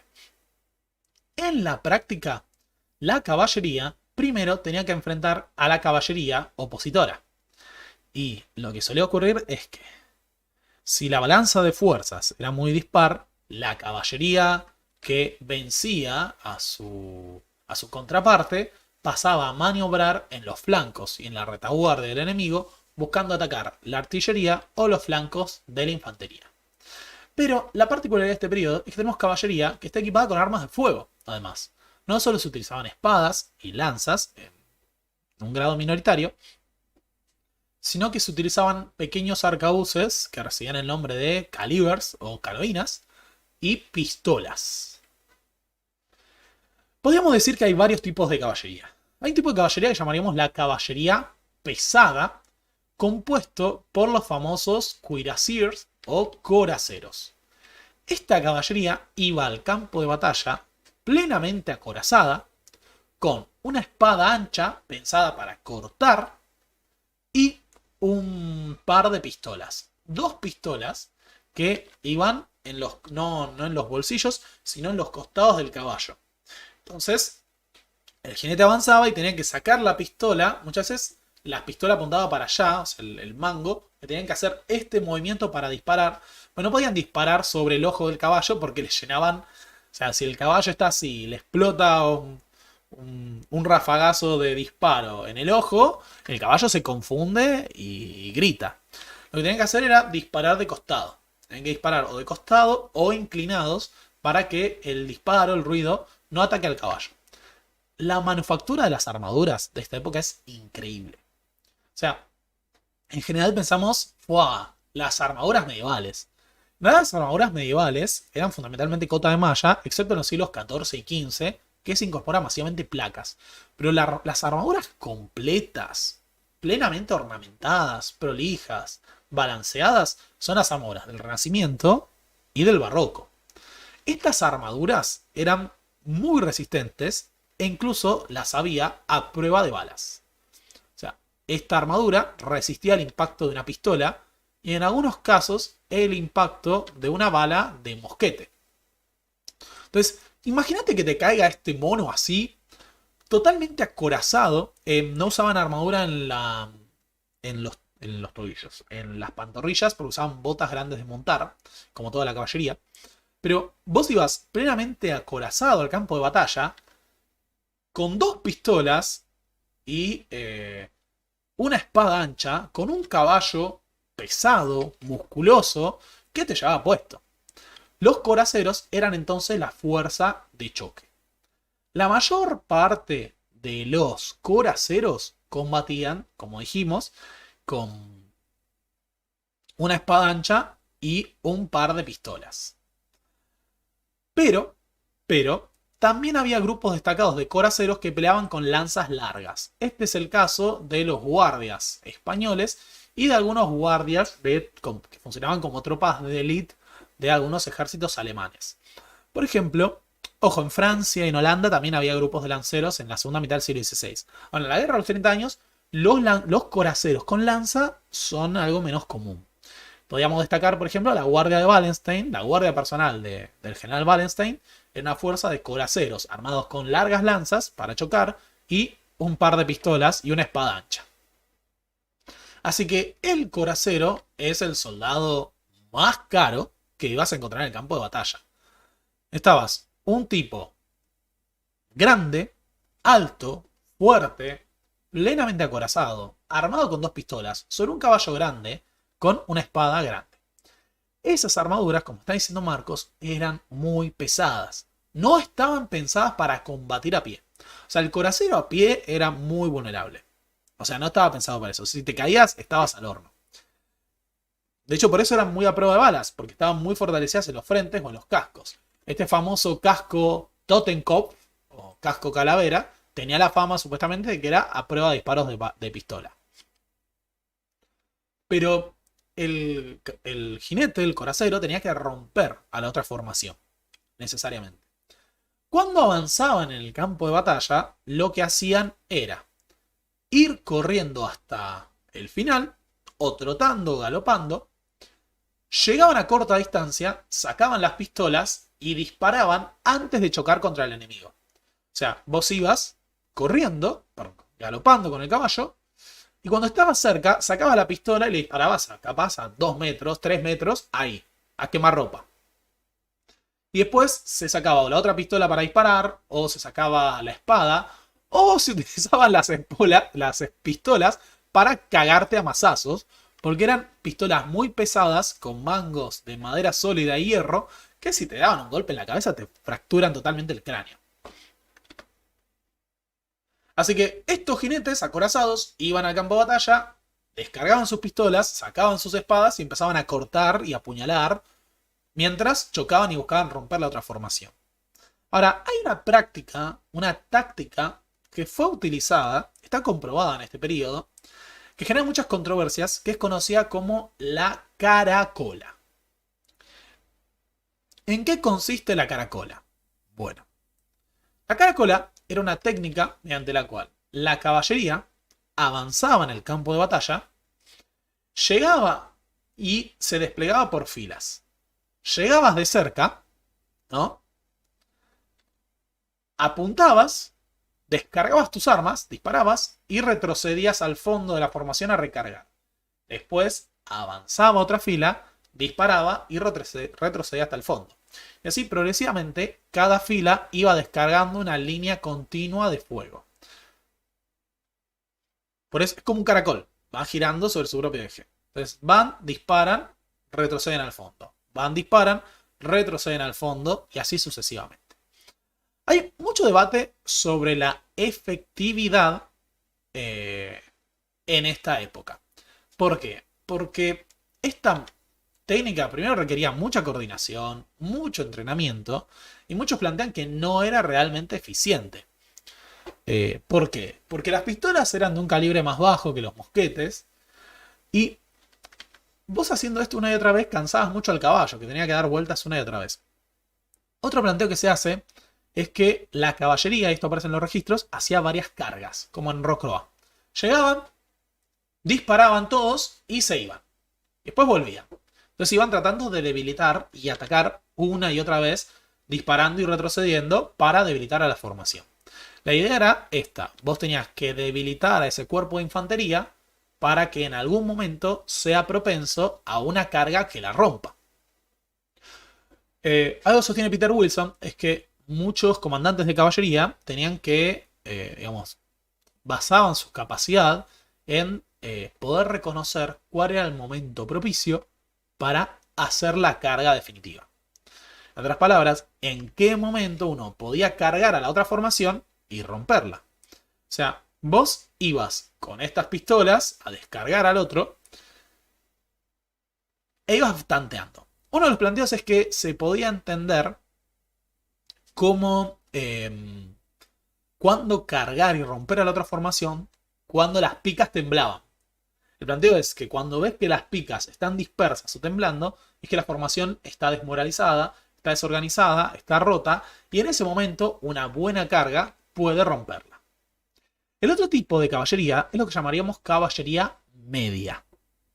Esta caballería recibía el nombre de trotters, de arcabuceros, aparecen a veces como dragones. La caballería realista del príncipe Ruperto del Rin recibía el nombre en la guerra civil inglesa, el nombre de cavaliers. La caballería parlamentaria recibía el nombre de roundheads, cabezas redondas. Y otra vez aparecen como coraceros. Pero no son los coraceros plenamente equipados, sino que es caballería concebida para el choque, pero también para otras funciones. Estos hombres solían utilizar solo corazas, capaz guanteletes de metal y cascos, Iban equipadas con una espada, dos pistolas y a veces también una carabina. En el campo de batalla, estos soldados tenían la capacidad de avanzar más ligeros que los cuirassiers, porque tenían menos armamento encima, y podían hacer tareas de hostigamiento, además de cargar para romper formaciones. O sea, era una tropa que utilizaba una doble función. También podían utilizar sus calibers, sus carabinas, para disparar a caballo o a pie. Este tipo de caballería, a medida que avanza la guerra, va reemplazando a los coraceros como el tipo de caballería por antonomasia. El ejército de Gustavo Adolfo de Suecia, por ejemplo, casi no tenía caballería sueca, bueno, tampoco tenían buenos caballos en Suecia necesariamente, casi no tenían caballería sueca, vestidos como cuirassiers, sino que muchos eran coraceros de este tipo, ligeros, o los famosos jacapelitas. Fíjense que las espadas son espadas anchas, pero algunas fuerzas empiezan a utilizar sables. Por ejemplo, los jacapelitas, que eran jinetes finlandeses que peleaban en el ejército de Gustavo Adolfo. Esta caballería media se convierte progresivamente en el tipo de caballería central en los campos de batalla. Podía cumplir las dos funciones, podía hostigar con sus armas de fuego, podía hacer una fuerza, porque las carabinas tenían un calibre mayor que las pistolas y eran más precisas, y también podían cargar cuando llegara el momento. Así, sobre todo en la década del 30, los arcabuceros o carabineros o a veces coraceros, pero así equipados, se convierten en el tipo de caballería predilecta de casi todos los ejércitos, dejando a los cuirassiers más equipados en un rol secundario. El otro tipo de caballería es un tipo de caballería que podemos llamar infantería montada o caballería ligera, que recibe el nombre... Perdón, hay otros tipos de caballería ligera que no iban con armaduras, no iban con corazas, iban solo con pistolas y espadas y estaban destinados a tareas de exploración. Bien. Pero además tenemos un tipo de caballería que recibe el nombre de dragones. Los dragones pueden entenderse en cierta manera como caballería o infantería montada. Iban equipados con una espada, a veces con pistolas, pero llevaban un mosquete. El mosquete era muy difícil de disparar en el campo de batalla. Perdón, era muy difícil de disparar a caballo. O sea, gente llevar un mosquete de 15 kilos y dispararlo mientras el caballo se mueve. Es muy difícil. Era muy poco común que disparara. Lo que hacían era desplazarse rápidamente por el campo de batalla, explorar, ser la vanguardia de la fuerza y desmontar para combatir. O sea, llegaban, bajaban de sus caballos y disparaban con sus mosquetes. Eran infantería montada técnicamente. Estaban destinados a la exploración, a la captura de puestos de avanzada, el hostigamiento o a veces a ocupar lugares clave en el campo de batalla y reforzar la línea. Este también es un tipo de caballería que se hace cada vez más común a medida que avanza el siglo XVII. Hacia el final se va coincidiendo hacia un tipo de caballería unificada, que es una mezcla de ambos, que reciben en general el nombre de dragones. En el siglo XVIII, los dragones, finales del XVII, no son infantería montada, sino que suelen ser caballería de choque, también armada con carabinas. Y capaz la caballería ligera queda con el nombre de, como en el caso de los napoleónicos, de las fuerzas de Napoleón, los cazadores que recibían el nombre de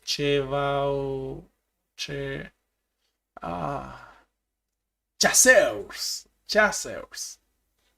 Hay cazadores a pie y cazadores a caballo. En Europa del Este, la caballería tenía un rol más preponderante.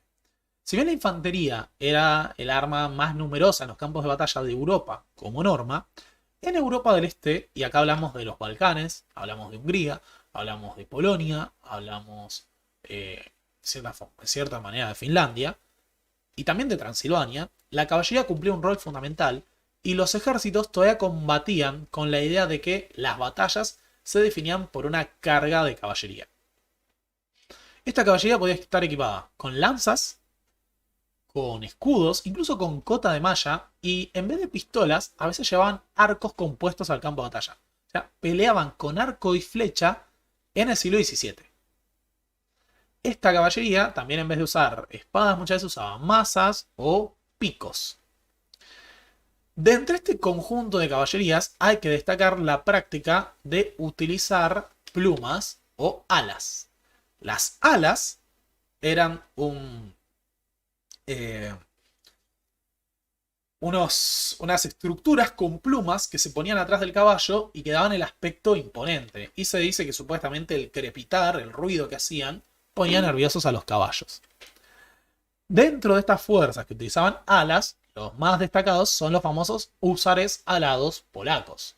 Una caballería pesada, con armadura, alas y lanzas muy largas. A veces tan largas como las picas de la infantería. Eran tan largas esas lanzas que portaban que podían romper formaciones de caballería.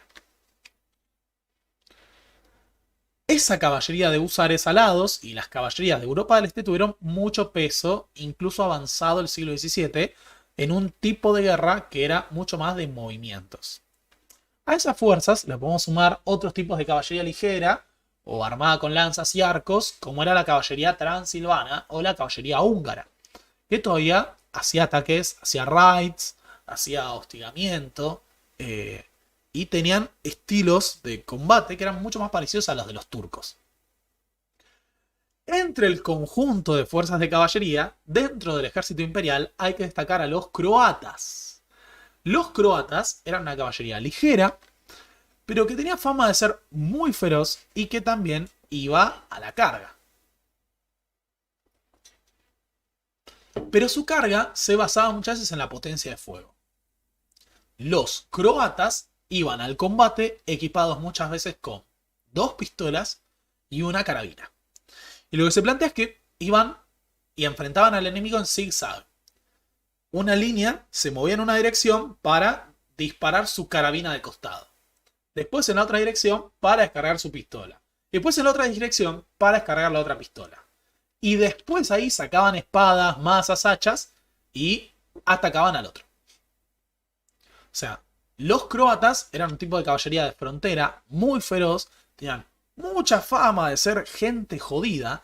Los transilvanos y los croatas son gente jodida. De nuevo, esto es algo que hemos estado desarrollando en el video de la larga guerra turca, pero tiene que quedar claro, no se jode ni con los croatas, ni se jode con los transilvanos. Sobre todo porque, como sabemos, los croatas no solo son una fuerza de caballería feroz que va al campo de batalla disparando, chocando, sino que además comen niños. Los croatas son monstruos terribles que comen niños, se alimentan de la carne y de la sangre de pobres niños inocentes a los que aterrorizan por las noches. No se jode con los croatas. Lo aprendimos en la guerra de los 30 años, lo aprendimos en la Segunda Guerra Mundial, lo aprendimos en la guerra de Yugoslavia. Los croatas son gente jorobada. No te metas con los croatas. O sea, si termina con Ich, su apellido, tenés que salir corriendo.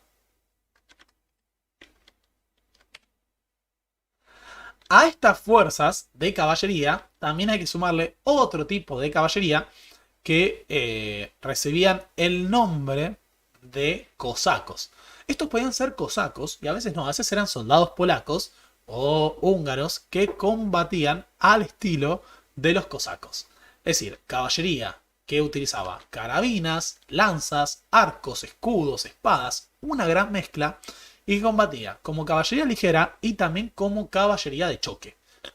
Y muchos utilizaban peinados muy particulares. Si se fijaron alguna vez, se afeitaban la cabeza y se dejaban solo el flequillo.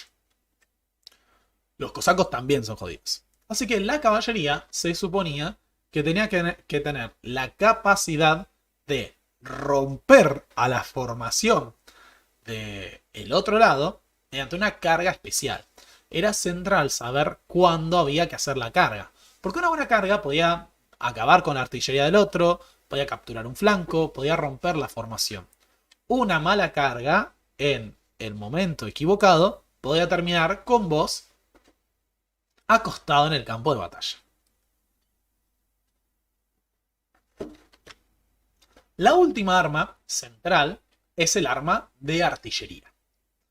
La revolución militar, como hemos visto, en gran parte se basó en los desarrollos que tuvieron la artillería, que surge sobre todo en la Baja Edad Media y que va a tener la capacidad de dejar obsoletos los castillos medievales. Esa artillería que disparaba balas sólidas podía romper muros, podía romper formaciones de soldados y provocar un terrible daño.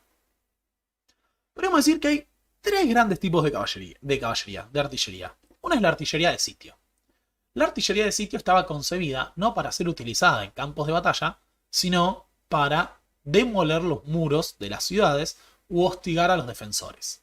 En general eran cañones anchos, cortos, que se disparaban a corta distancia.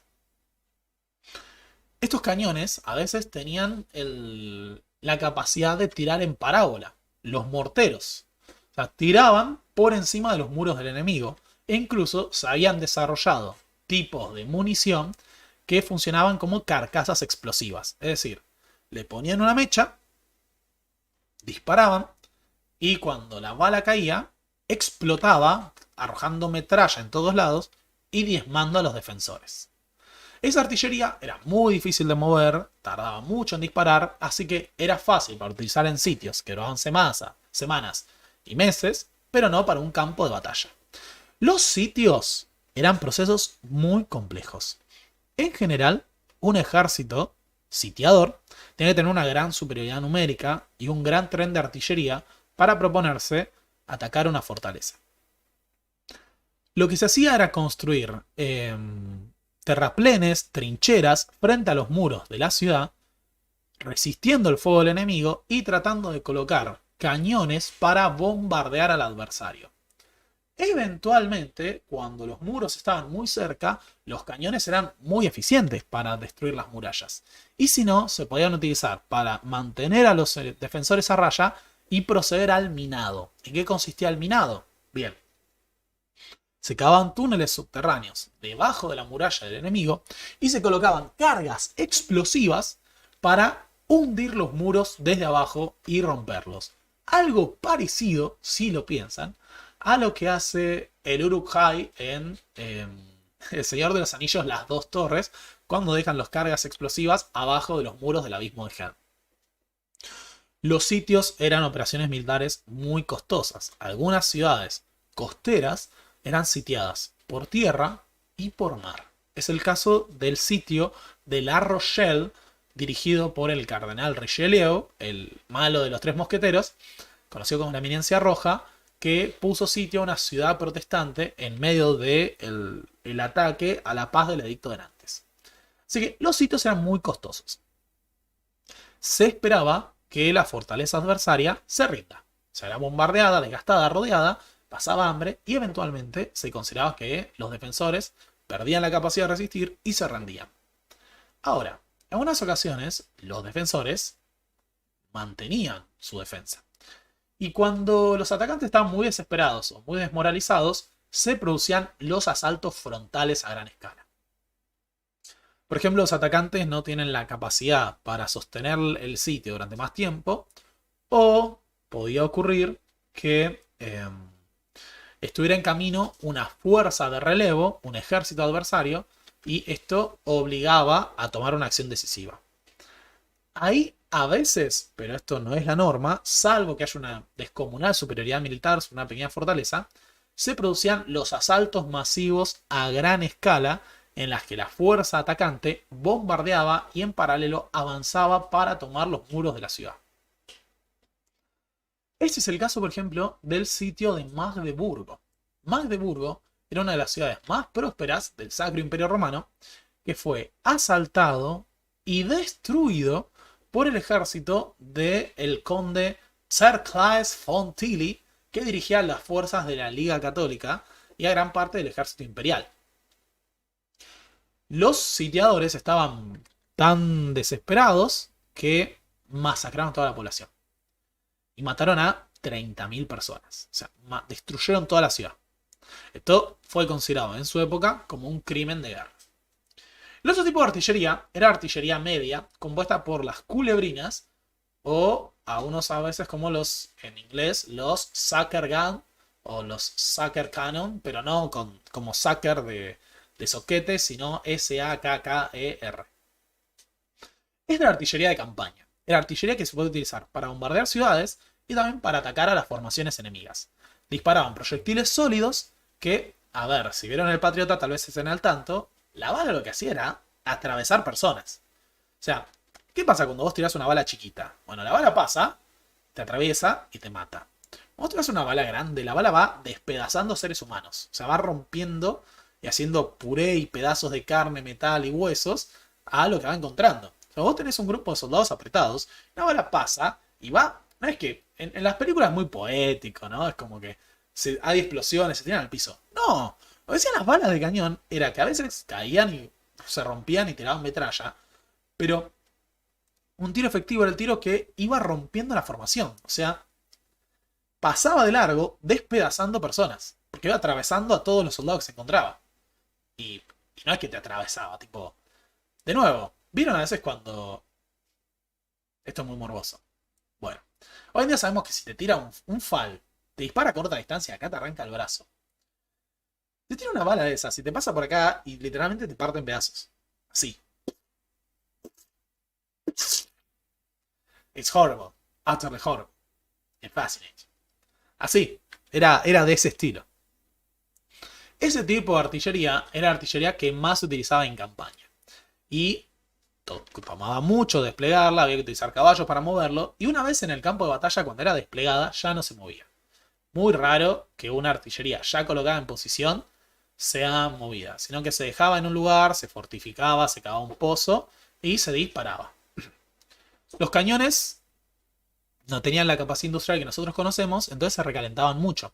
Así que muchas veces se disparaba y se dejaba que se enfríe para que el cañón no explote o se arruine. Una novedad fue la capacidad que tuvieron los suecos para desarrollar cañones eficientes. Suecia en esta época tenía un gran desarrollo en la manufactura de cobre, entonces construyeron montones de cañones de bronce. En la guerra de los 30 años los suecos eran los que tenían el mayor número de piezas de artillería por soldado. De esta manera, la artillería sueca desarrolló un tipo de cañón que se conoce con el nombre de falconete o cañones regimentales. Cañones livianos que se podían mover muy fácilmente y que iban con las propias formaciones de infantería. La artillería se desplegaba aparte. O sea, vos desplegabas los cañones por un lado, como una fuerza diferenciada, tenía su propia estructura militar, respondía al gremio, como en la lógica medieval. Pero los suecos empiezan a utilizar masivamente estos cañones ligeros que iban avanzando con la formación de infantería. Entonces tenían menor calibre, pero podían disparar a corta distancia. Y a corta distancia, capaz disparaban con metralla, que eran paquetes de municiones, de balitas, que cuando disparaban funcionaban como una super escopeta que llenaba de balas todo y podía diezmar a una formación de infantería.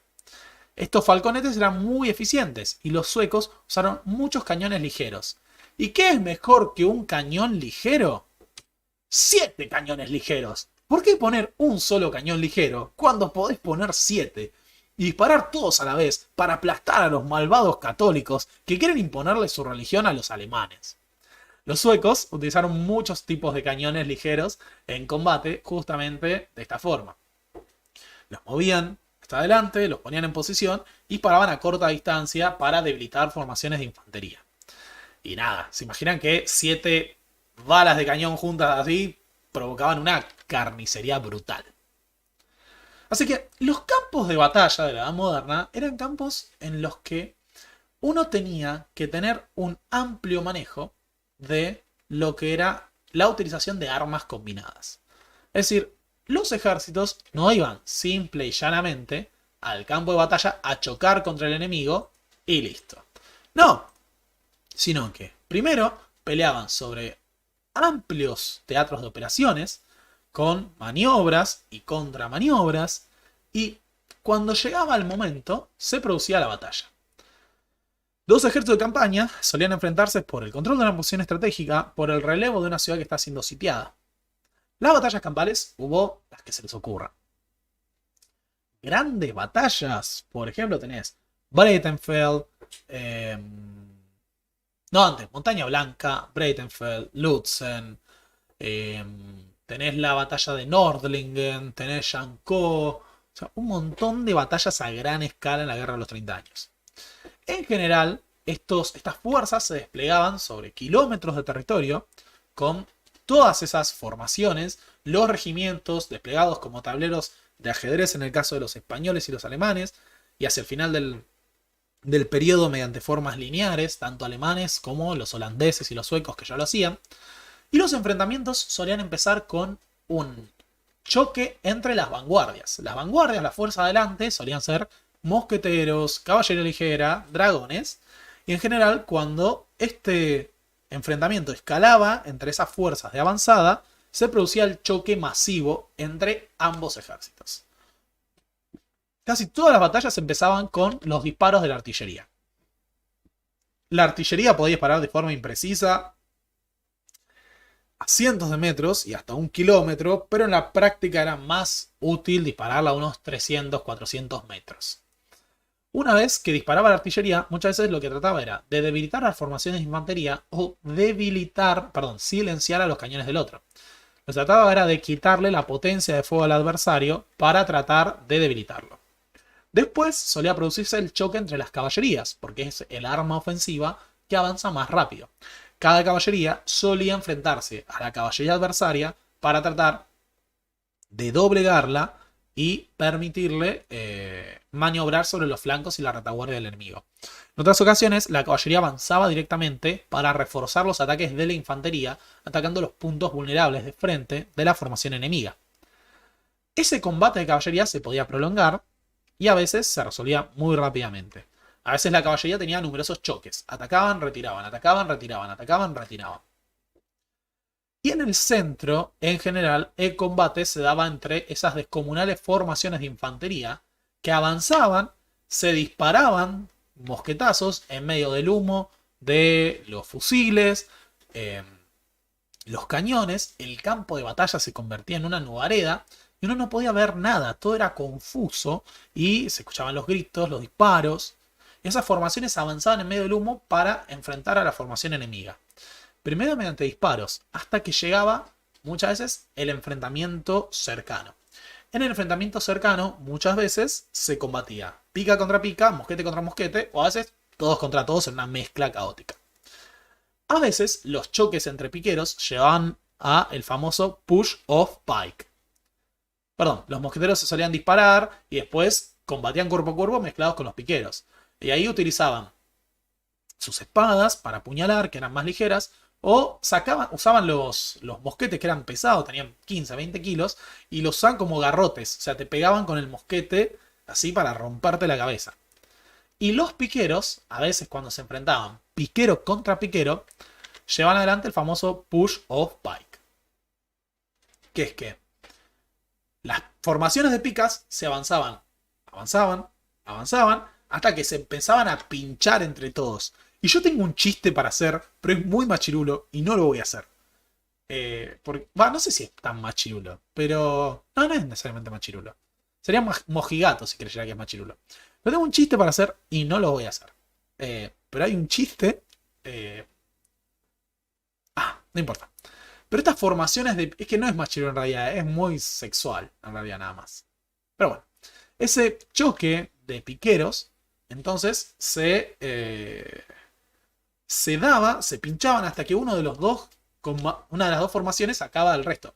A veces se acercaban tanto que empezaban directamente a empujarse y pincharse. O sea, terminaban muy pegados, capaz pica en mano con otra espada pinchando, y tratando de avanzar. Así te ibas pinchando, hasta sacar a la otra formación del campo de batalla. En general, la superioridad se lograba cuando el otro bando estaba mucho más desmoralizado, menos entrenado y simplemente se desbandaba en el campo de batalla. Es lo que pasa en la batalla de Montaña Blanca. En la batalla de Montaña Blanca, las fuerzas imperiales a los bohemios y sus aliados los aplastan. En otras ocasiones, la batalla se decidía justamente cuando uno lograba aislar a las armas del otro. La caballería sola no podía romper a la infantería. Tenía menos potencia de fuego y no podía romper las picas. La artillería sola, si quedaba desprotegida, era fácilmente tomada por la caballería o la infantería adversaria. Pero en general, el núcleo de los ejércitos era la infantería. Así que a veces las batallas se decidían cuando la caballería lograba derrotar a la caballería contraria y la artillería silenciar a la artillería contraria. De esta manera, si la infantería quedaba sola, o sea, ya no en el escenario en el cual la caballería queda sola, si la infantería queda sola, puede ser diezmada por la utilización de armas combinadas. ¿Qué ocurre? La infantería, para resistir la carga de caballería, tiene que aglutinarse en posición y resistir. Todos apretados, picas para todos lados. Y cuando quedan apretados, son blanco fácil de la artillería. Todos apretados, caen los cañones y los despedazan a todos. Así quedan progresivamente debilitados hasta que se tienen que rendir o retirarse. ¿Qué es lo que pasa en la batalla de Rocroi? En Rocroi, en 1600, siempre me confundo con la fecha de muerte de Luis XIII. Uno es 1642 y la otra es 1643. Me la voy a jugar porque Rocroi es en 1643. En Rocroi, el ejército de los tercios españoles es diezmado porque queda desprotegido, sin caballería, sin suficiente artillería. Los franceses habían capturado la artillería contraria y los tercios quedaron como fortalezas fijas tratando de aguantar mientras la caballería los cargaba y la artillería los bombardeaba. Esto está muy bien representado en la batalla, en la película A la Triste. Googlean. En YouTube está subida. Ponen A la Triste, batalla de Rocroi, R-O-C-R-O-I. Y hay una película española que muestra una representación de la batalla de Rocroi en la que ves todo esto. Ves a los mosqueteros disparando y haciendo contramarcha, yéndose para atrás y volviendo a disparar. Ves el push of pike. Ves la carga de la caballería, ves el bombardeo y lo que fue la derrota de los tercios españoles. Así que las guerras en la Edad Moderna se volvieron mucho más sofisticadas. Había que equipar a ejércitos que estaban armados hasta los dientes. De nuevo, combinaban todo, combinaban armaduras, mosquetes, pistolas, carabinas, espadas, lanzas, picas, arcos y flechas, hachas, todo eso mezclado, artillería. Peleaban sobre teatros de operaciones que abarcaban kilómetros y tenían que ser capaces de derrotar a su adversario mediante la utilización de armas combinadas. Por eso, el arte de la guerra de la Edad Moderna fue muy superior a la guerra medieval. Fue una guerra mucho más sofisticada y mucho más sangrienta. Fueron verdaderos baños de sangre los que sacudieron a Europa durante la guerra de los 80 años, las guerras de religión y las guerras de los 30 años. Seguramente, mi amigo Pedro Pagliero, que es el creador de Medievalizados, ex El Carolingio, tendría algo para decirme sobre la guerra medieval. Pero dado que él no está, no lo vamos a citar. Pero igual lo vamos a invitar a que hablemos de la guerra medieval. Así que bueno, eso ha sido todo. Esto ha sido el arte de la guerra en la Europa moderna, desde 1560 hasta 1660, centrándonos justamente en los estilos y técnicas militares que se van a utilizar en la guerra de los 30 años. Por las dudas, hice todo esto con fiebre. Tengo fiebre, me siento muy mal, voy a morir, intento tomar paracetamol. Si ustedes quieren bancar al profesor que hace un video de 2 horas, después de haberlo preparado durante horas enfermo, con fiebre, ¿qué pueden hacer? Por favor, pónganle like a este video. Por favor, pónganle like. Pónganle like a este video. Y cuando termine, se los pido por favor que comenten. Pueden comentar qué estilo de guerra les gusta más. ¿Qué les sorprendió más de cómo se peleaba en esta época? Si ustedes fueran un soldado, ¿cuál elegirían ser? Yo sería un coracero. Porque me gusta ir enchapado por el campo de batalla. Por eso mi afinidad en la juventud con el heavy metal. Así que nada, muchas gracias por ver esto el día de hoy. Lo que les voy a pedir es que comenten, le pongan me gusta. Y por favor, cuando este video termine, dejen un comentario que queda permanente.